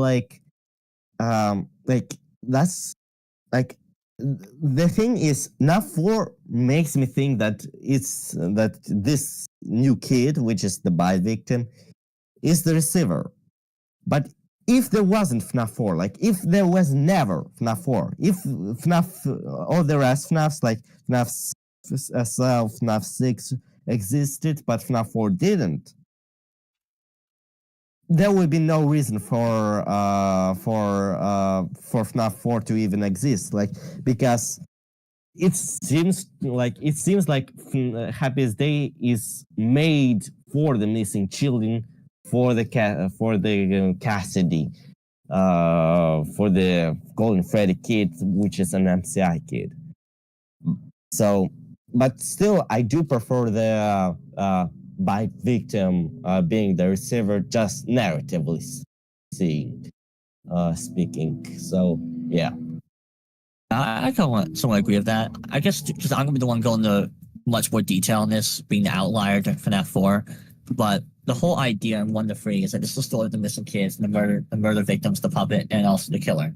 FNAF 4 is still described as this day in its description as the final chapter to the original FNAF story. So by default, it's going to be close to that game. And Scott always said he only builds the next game to clarify the story of the previous. And FNAF 3's whole thing was the build up to the Happy Sleep Birthday Party with the missing kids, for all being building up to Golden Freddy having his cake and being freed. The biggest mystery at the time was Happiest Day, and coinciding that, Golden Freddy and what makes the puppet connected to that. Why is the puppet doing this, and why is Golden Freddy special? So you have FNAF 4, a game that the very first thing you see is a countdown to a party. The entire game is building up to this party. In this case, constantly tied to Fredbear the entire game. You can tie all the mini games to a Happiest Day one. And then his final one, his death one, is a direct parallel to that. And not only that, Fredbear and Friends parallels the bite, which then connects that, and the Golden Freddy and stuff like that. And you also have Give Kids Give Life paralleling Happiest Day from FNAF 2 to 3. Or in that minigame, you have the 4 kids without a mask, right? But they get a mask with the puppet there. The 5th kid doesn't get his. But in Happiest Day, the 5th kid does get his, and he rests. I think this is a parallel a lot of people know about. They just don't talk about it a whole lot. I've seen guys like Zane talk about it on the Reddit. And also, then FNAF World has all the Clark endings, which connect FNAF 4 to setting up the minigames in FNAF 3. My point being is that FNAF 1 to 3 set up like that the 5th kid is special. All of the Happiest minigames are connected to Golden Freddy. He is special in some way, and that the 5th kid is clearly the receiver. FNAF 4 sets up that this is the kid who is the receiver. All his minigames connect to those minigames. His final one is the direct parallel, a reversal. And he is Golden Freddy in every single parallel. He is the 5th kid receiver in every single parallel. And if the Give Kids Give Life Happy Sleep parallel confirm the 5th kid, was that receiver, he's just the same kid throughout the whole time. How you explain that should be the thing that's theorized. I have my own ideas, but I don't think people should just be like ignoring that whole context. I personally, the game has to be answering about Happiest Day, and if it's just introducing a whole new kid who ties himself to those mini games the entire time, but doesn't actually receive it, be very, very weird. But if he is the receiver, then it takes another character, but he isn't the 5th kid. It just removes a character and gives him that character no resolution. So if you separate the characters, you kind of just make the final chapter a non-final chapter. It just didn't resolve what it sought to resolve. In a way, I think the receiver is both. I think it's literally Cassidy, but symbolically Cassidy represents the bite victim because it's his memory she's trapped inside of, just like all the other kids are also trapped in his memories. So I'm a strong believer in shadow victims. So when we bring them all together and give them all their happiest day, it also simultaneously gives him his own happiest day. He's put back together and he moves on alongside them. I agree with that in a sense. I have a different view of shadow victim that I go into during FNAF 4, but I do think he's connected to all of them. And I think it's a case like in the 4th closet where Golden Freddy is guided to free his friends before he's able to be freed. So what he's I doing need to is go eat my lunch. memories together. Okay. See you in a moment. Video. Have a good lunch. Kind of convenient because Happiest Day is probably the last big thing we're going over. But yeah, I think this is him freeing his friends, which pieces his memories back together, allows them all to gather at his Happiest Day party, which allows the puppet to free them all. See, I think using Garrett's memories might be part of like Afton's plan to get Garrett influenced, because, or I'll call him Bite Victim, actually, sorry. Adventure Freddy collecting all the clocks which relate to some of the stuff in FNAF 3, And if we go off of that being the bite victim's memory, after all that's collected, that's when we get the reminder that the plushies and everything else is still his friends. So I think the stuff in like bite victims' memories being relevant to the MCI kids and also being relevant in World might have been leading up to like William getting his son under the influence like he has with the other MCI. I think World clarifies bite victims' connections with the happiest day and his purpose in the narrative. Yeah. I would agree in that. I think it was meant to clarify the happiest, because the whole idea is you start with the plush bear character, the speaker, and bite victim, and it clarifies their identities. Those are like the main debates that we're following for. And so it clarifies that the bite victim is Golden Freddy, which means he's the receiver, but clarifies that Glitch Bear is behind the orchestration of Happiest Day, which would clarify he's the puppet. That kind of domino effects to everything else is the way I interpret it. And why is he considered the fifth victim? I think he was a literal victim. He was saved. I'm trying to hold back to that's like a big FNAF 4 thing. Yeah. Yeah. Oh dear. My past is coming back to haunt me.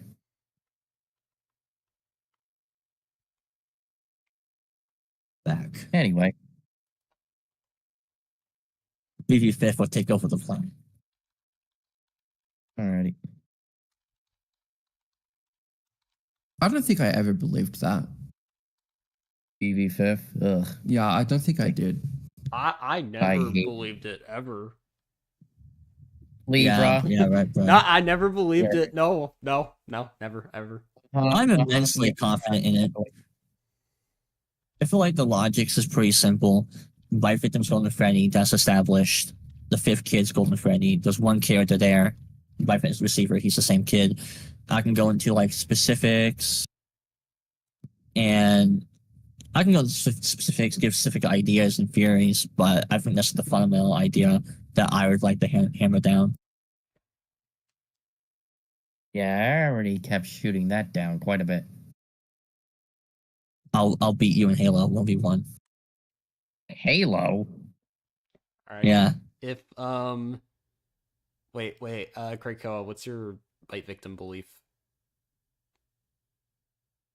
My bite victim belief is that he is Golden Freddy, and in my thought originally, he used to be the happiest day receiver, but if Return to the Pet ended up being the case for Cassidy, then he might have been maybe one of the organizers of Happiest Day, So like because it said the pieces are in place for you. All you have to do is find them. So like Golden Duo then? Yeah, Golden Duo. Okay. So you two, Krakoa and Draz, are gonna play Halo. And if Draz wins, Krakoa has to become BB5. But if Krakoa wins, Draz has to become Golden Duo. I'll be him in Minecraft. I can be him in anything. I'll be him in anything. Yeah, I'll burn down his Minecraft Minecraft, house. Halo, whatever game you want. Look, I'm just saying, man. Things like, to me, I will say about the FNAF full pieces is, well, I have this piece on place for you. All you do is find them. It says rest, right? I think the correlation is there that you find the pieces, you're able to rest. Those mini games are all referenced like the hints, the build-up mini games for the actual main mini game.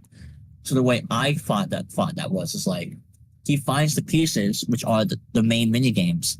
By fighting them, it allows the main one to happen, which then allows him the rest, because he pieces himself back together, he frees his friends, and he gets the cake. At least that's how I interpret it. Well, it's also- Do we think the puppet? Do we think the puppet? The pizza place. Do we think the puppet in the Happiest Day minigame is actually Charlie, or do we think that I do. like whoever we play as in all of the minigames could potentially be the crying child? That's a good question. Well, some people think it's like the actual fight guard too. Because it said that when the plush bear comes out, it says that you need to leave breadcrumbs for him to find. Right.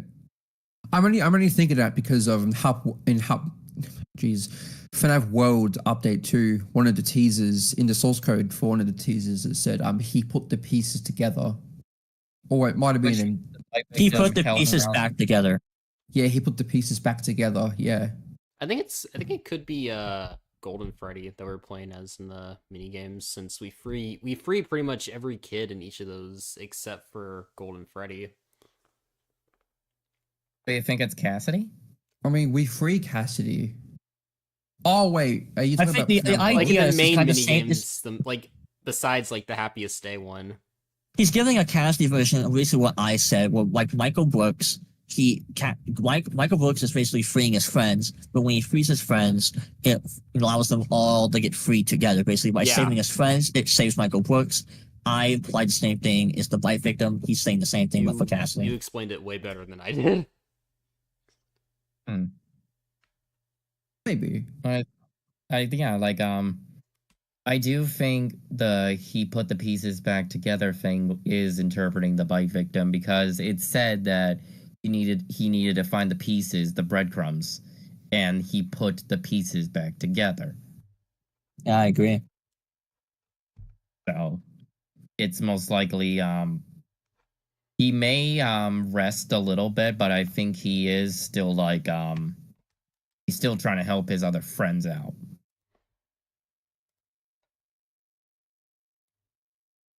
Because in my personal opinion, I think this is just what I'm interpreting. From what I'm understanding, it says he put the pieces back together, and when it says rest, I think that means that he found all the pieces for everyone to put back together to help the Golden Freddy kid or whoever the receiver is, by victim, whatever, and he can finally rest since he helped them. That's why the puppet says rest. You think the eyes are the puppet? Yes, I do. agree. And why I say that is there's actually several little. It's stupid at first, but you start to realize that some of this actually matches up a little bit. But I think it very matches with the puppet.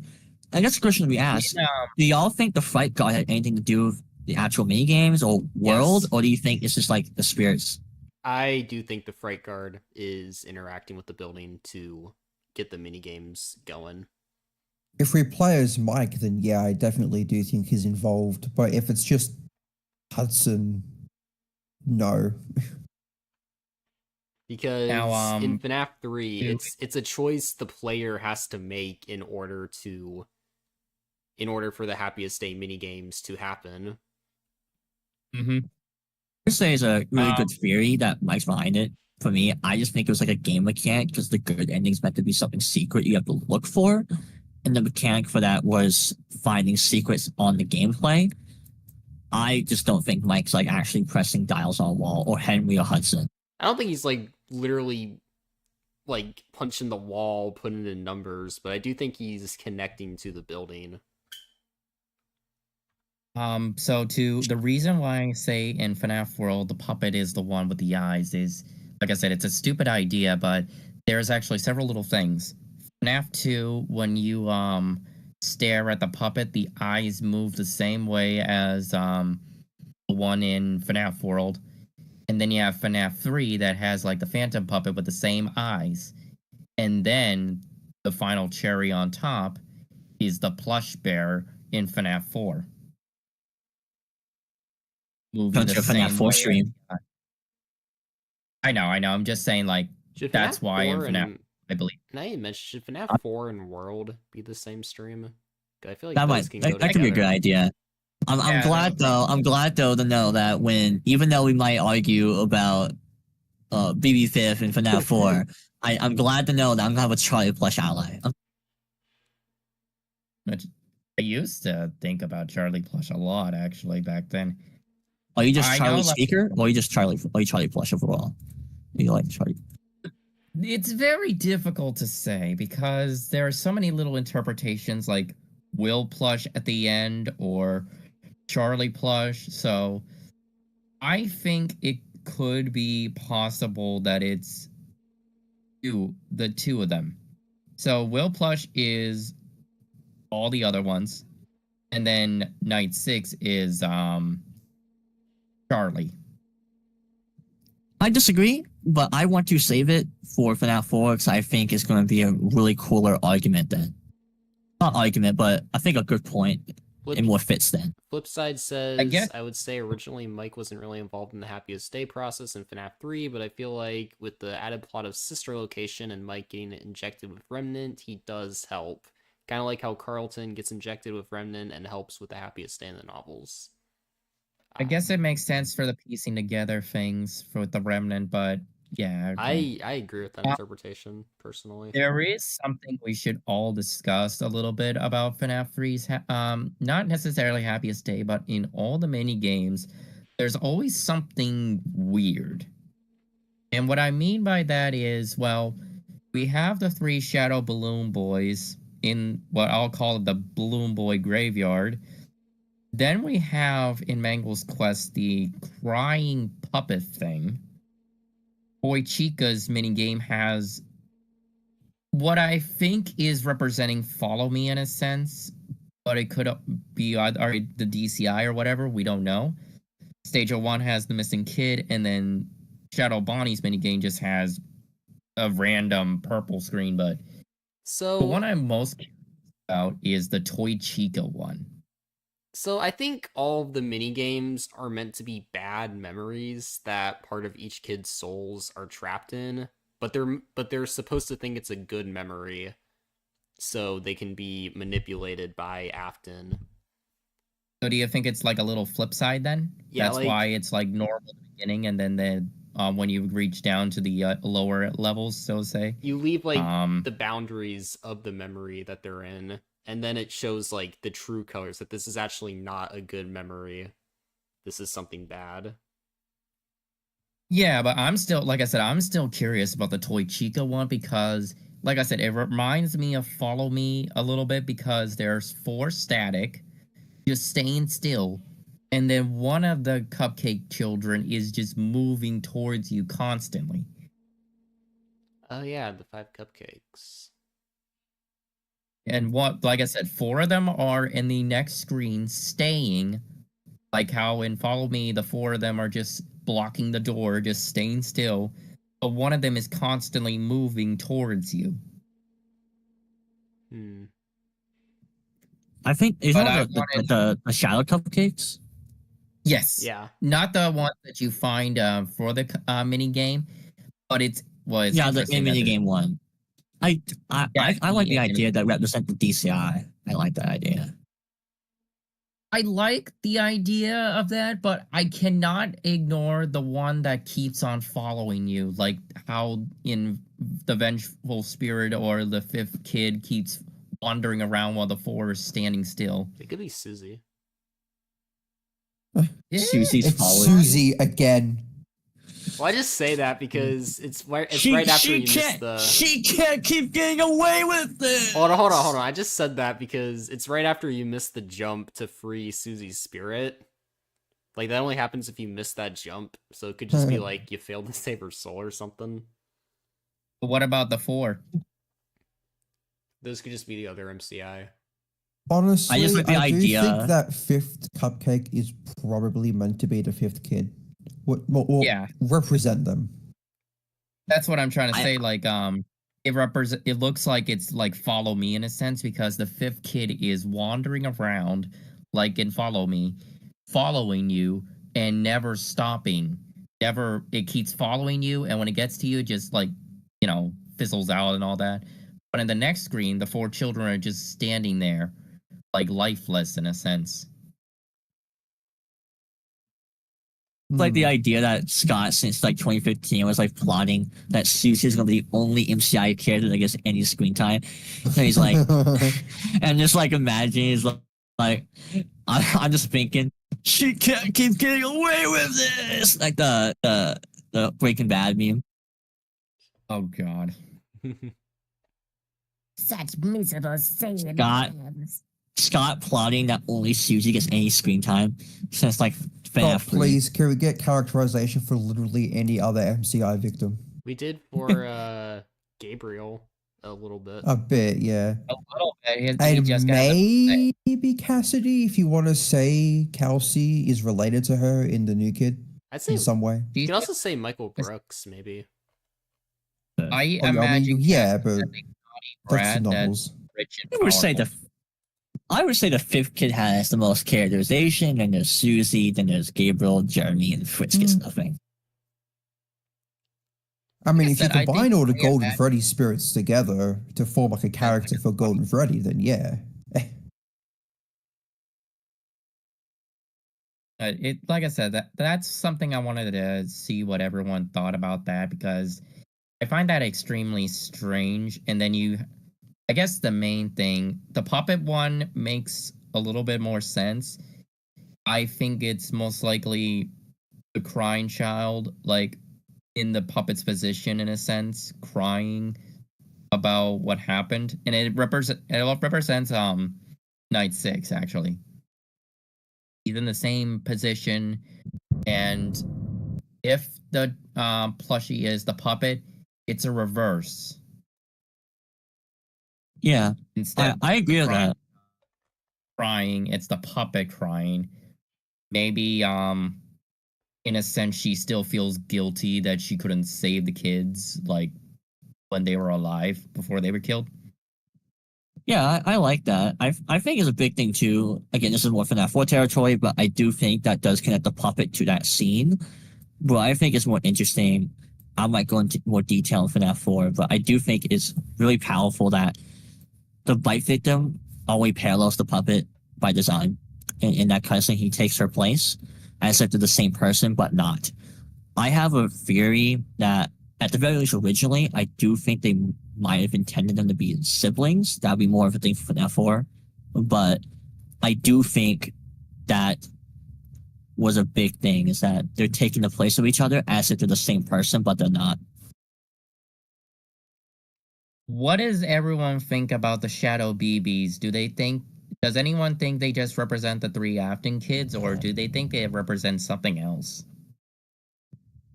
I think I asked this in a group Probably chat. I not want the to find 3 it. Afton kids.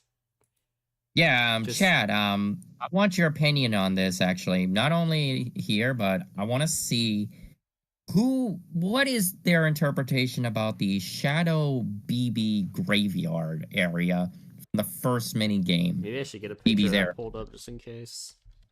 Yeah, show them.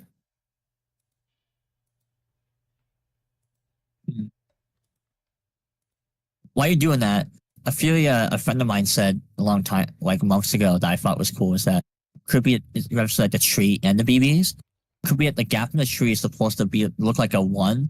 And the gap between the 3 BBs is supposed to be where the ghost kid Freddy you find the minigame should fit. There being 1 makes sense as Freddy is the main guy. And he also references like Coming Home, where in Coming Home, the olive tree keeps losing leaves until Chica took Susie away. And Susie was basically at the house because she couldn't move on. So the tree losing leaves there probably signifies her gradually moving on from her past life. So the tree in FNAF 3 still being full of leaves would mean they still haven't moved on and yet still linger. But it figuratively would be empty after Happy's Day's done. Chat, what do you think of this?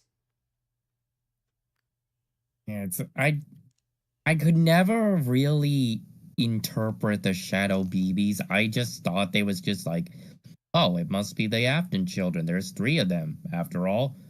Near a tree. 2 of them, like maybe the males and then the female left behind. I don't know. Well, I don't think it would was be weird. the Afton kids, only because FNAF 4, I don't know if that was really how much of that was something on Scott's mind yet.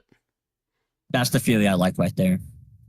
The tree I guess energy is interesting because of the Oliver tree of Coming Home, and there's also the oak tree from the novels. Oh yeah. So it could fit to Interestingly being like a enough, foreshadowing of the Lord Keeper tree as well. I guess so there is I think it's something related to Christianity, but the tree represents death.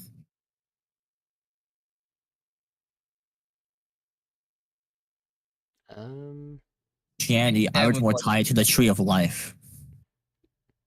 Maybe. I don't know, like, Trees would also it- represent cycles. Mm-hmm. But it's something that I guess the thing is like all three of them are crying, and maybe it's like a representation of bike victim or something, but I don't know. This one is actually a lot weirder than most would assume.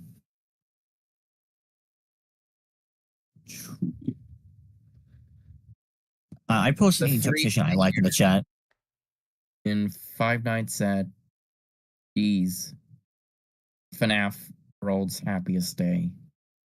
No real good, strong answer to figure out what Scott originally meant.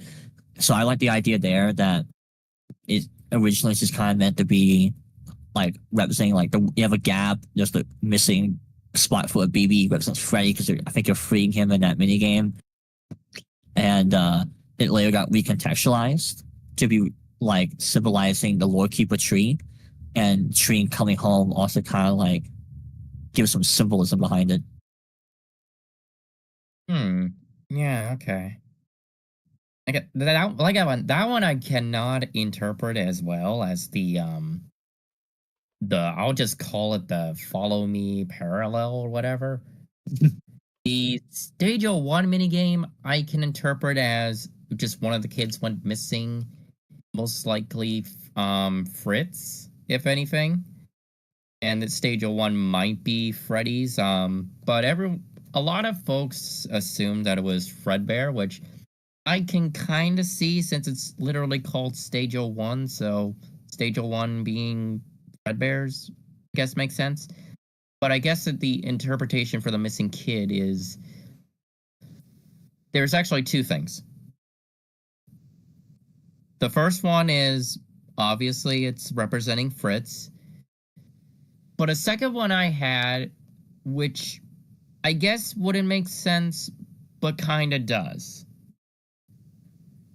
And that the missing kid in Fredbear's, if you believe a certain theory, that could represent Charlie. And I know that sounds stupid. Believe me, I thought so too. Who? But if you think about Stage 01, and if you think about the theory that Charlie died at Fredbear's, it actually makes sense. Oh, you're talking about the theory that Stage 1 represents Charlie's death? Yes. I have a similar idea. I disagree, but I have a similar idea. I think Stage 1 is meant to represent the taking out the first of Golden Freddy, the fifth kid. And what I do think that relates to Charlie is in the glitch minigame, you start in Stage 1, but you're kind of like glitching through memories and time, and you find this weird like box with like a dark soul kid outside. No one's really give a good answer. What is this dark box? What is this like box with a purple background with a kid outside meant to mean? Well, you start at Stage 01, which has, I think, like a murder happen. What if what that's representing is that you travel through time and you return to the real Stage 1 of the murders, which is what happens there. That symbolizes the memory of Charlie, the puppet kid's murder. Of course, the kid there isn't literally Charlie, but it's memories, right? The kid is taking the spot of like the real kid, right? So, like the Fritz may take the place of the Stage 01 kid, but it doesn't mean he was the actual kid who got killed in Stage 01. Jeremy there can represent Charlie in the memory, but not literally be Charlie.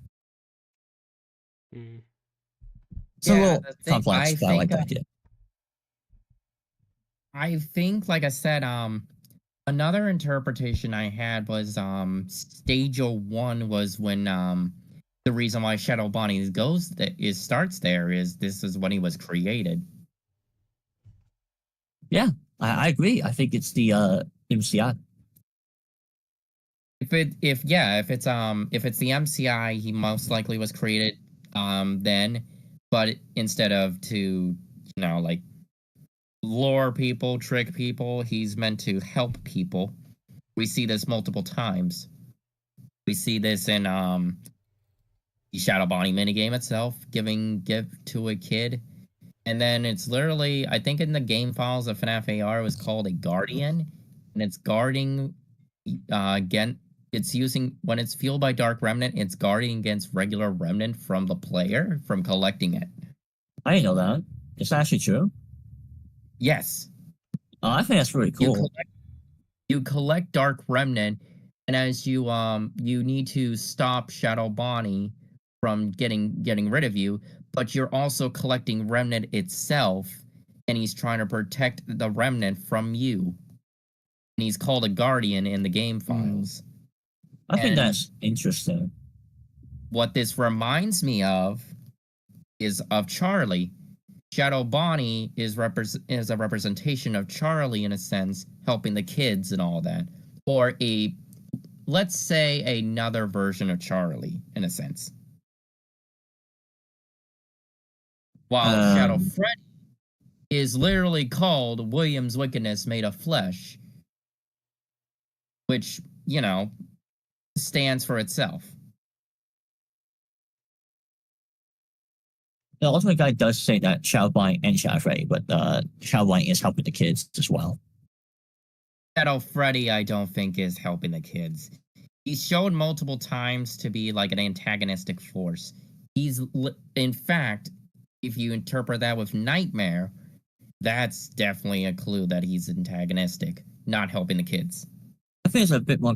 I think it's a bit more complex, but I would genuinely agree. Yeah, I do. I mean, he's shown to be in the back room in FNAF 2, where he most likely, or where William most likely killed the kids and maybe move their bodies. I don't know. That one's actually still strange.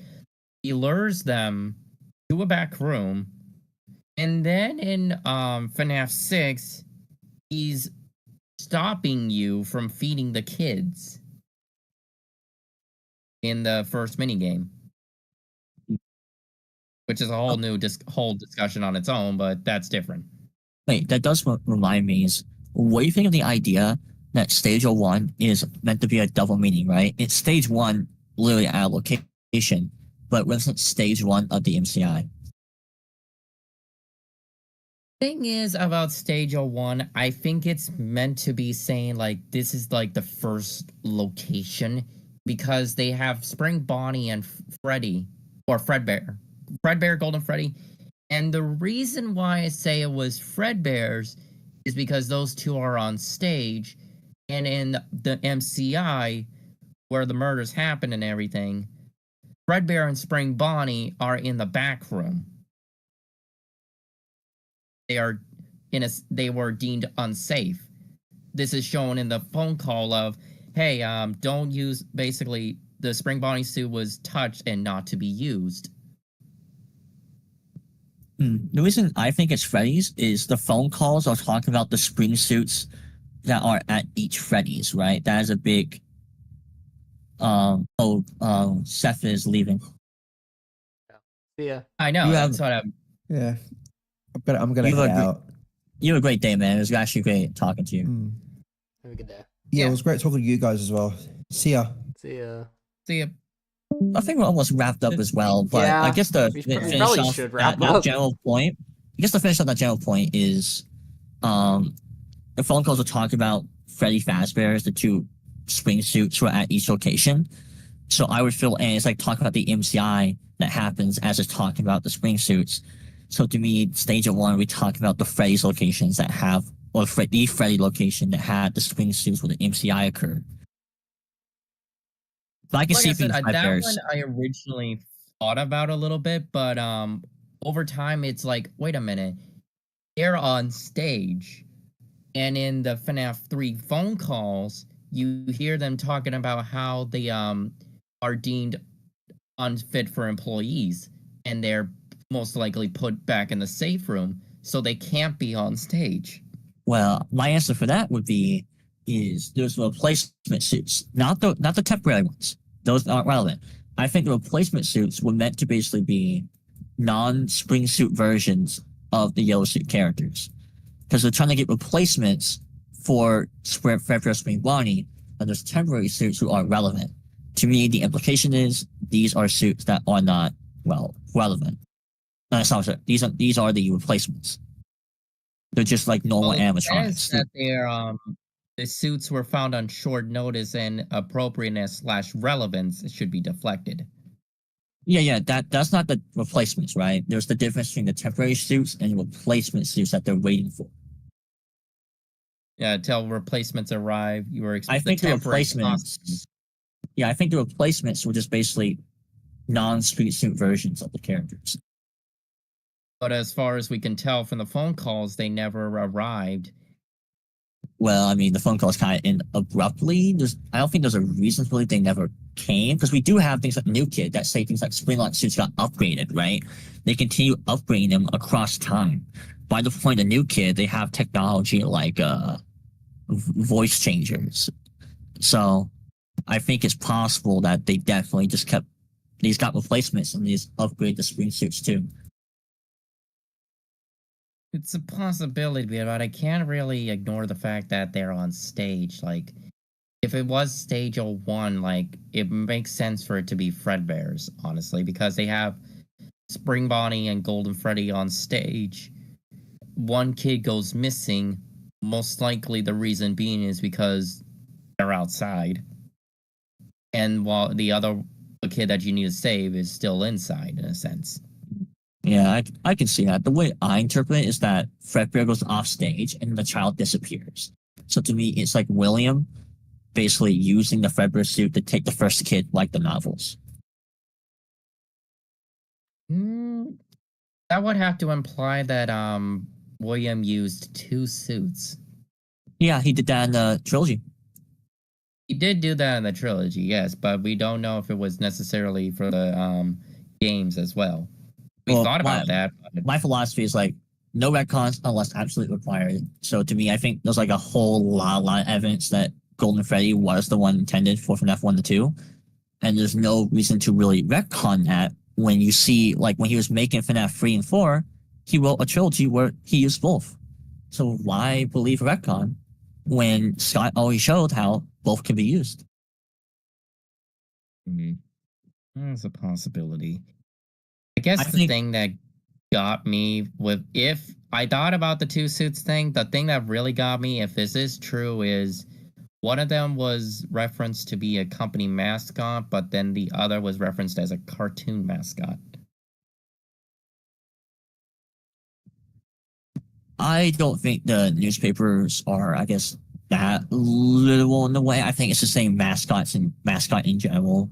The guy is using a mascot costume. Well, yeah, I'm just saying, like, so the company mascot is supposed to, like, represent the Spring Bonnie, and the cartoon mascot is representing Fredbear from Fredbear and Fred's. Oh, I see. Yeah. That's the representation that I've got out of it, but that's how I feel anyway. I'm not too sure, though. Do you have any thoughts on that, Libra, before I guess you wrap up? It's interesting that Golden Freddy is the one he used Fredbear for, that we know of at least. Yeah. So it ties a line to my view of FNAF 4 as well. So I wonder if that actually means anything. It's something we're gonna have to discuss a little bit later, but it is interesting for Stage 01. Actually, you know what? No, the Fredbear thing I'm probably gonna be thinking about before the FNAF 4 one. Oh, it's gonna be a big thing for me in FNAF 4. A big thing for me in FNAF 4. Yeah, I've discussed FNAF 4 so many times at this point. It's just like, okay, I got a headache now. Can I go play Frieza? So I guess to probably wrap up, I want to tell everyone to unsubscribe from Libra's channel. Go subscribe to Drazars. Go subscribe to SethXy. Go subscribe to Sandwich Man.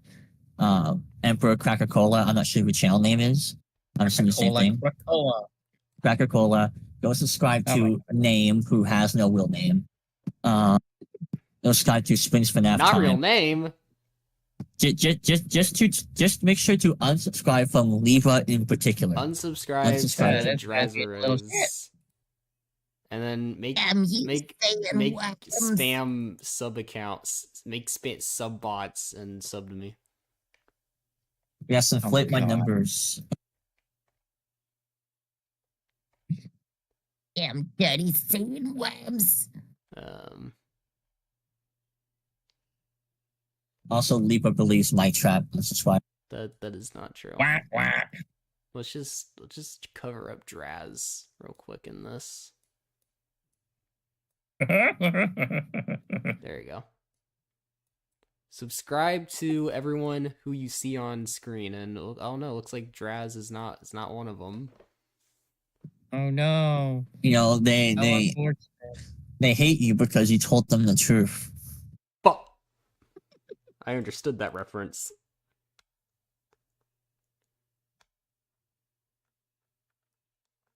Ian with small soldiers reference. Don't hate me because I'm beautiful.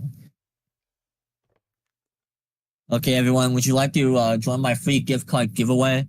I got a link in the comments. Scam card. This video is sponsored by Raid Shadow Legends. Raid Shadow. Raid Shadow Legends. Raid Shadow Legends. Join this free giveaway in the I'll be giving out a free copy. Free copies of Into the Pit to everyone who subscribes. Everyone, a random person on Twitter gave me the password to the free $1 million bank account. It must not be a scam. If you make me the most if you give me a gift, I might give you $1 million. Exactly. I can't find a wife. And I'll give you I 2 don't need million. one. I can't find a wife. That's my gift. Well, this has been a great time. Shadow Libra Legends. Raid Shadow Libra. Legends. I'm just gonna end it off with some soundboards. Oh no. Bite me, mommy. Mute. All right. I only mute his soundboard. But Aye. I learned from the group chat conversations. Group chat. we will see you all in the FNAF FOA thing. I don't know how Remember, I don't know how to do next week, outros, right? so I'm just gonna end the stream. I'm going to enlighten all of you during FNAF 4. It's This is gonna the Emperor sign off. wait, hold on. Before we go, the FNAF 4 stream, I'm gonna show the perfect image that's gonna be Draz. Oh god. This will literally be Draz during the FNAF 4 stream.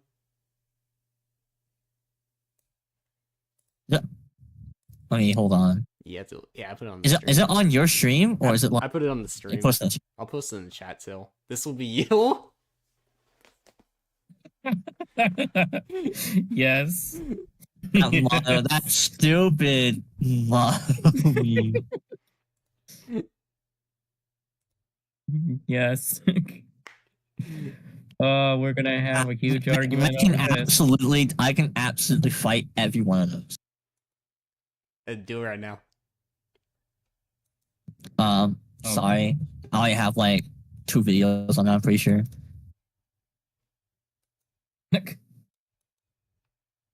Okay, so I mean, I'll cover all okay, this you know stuff, what? but- I'm reading and I disagree with some of these.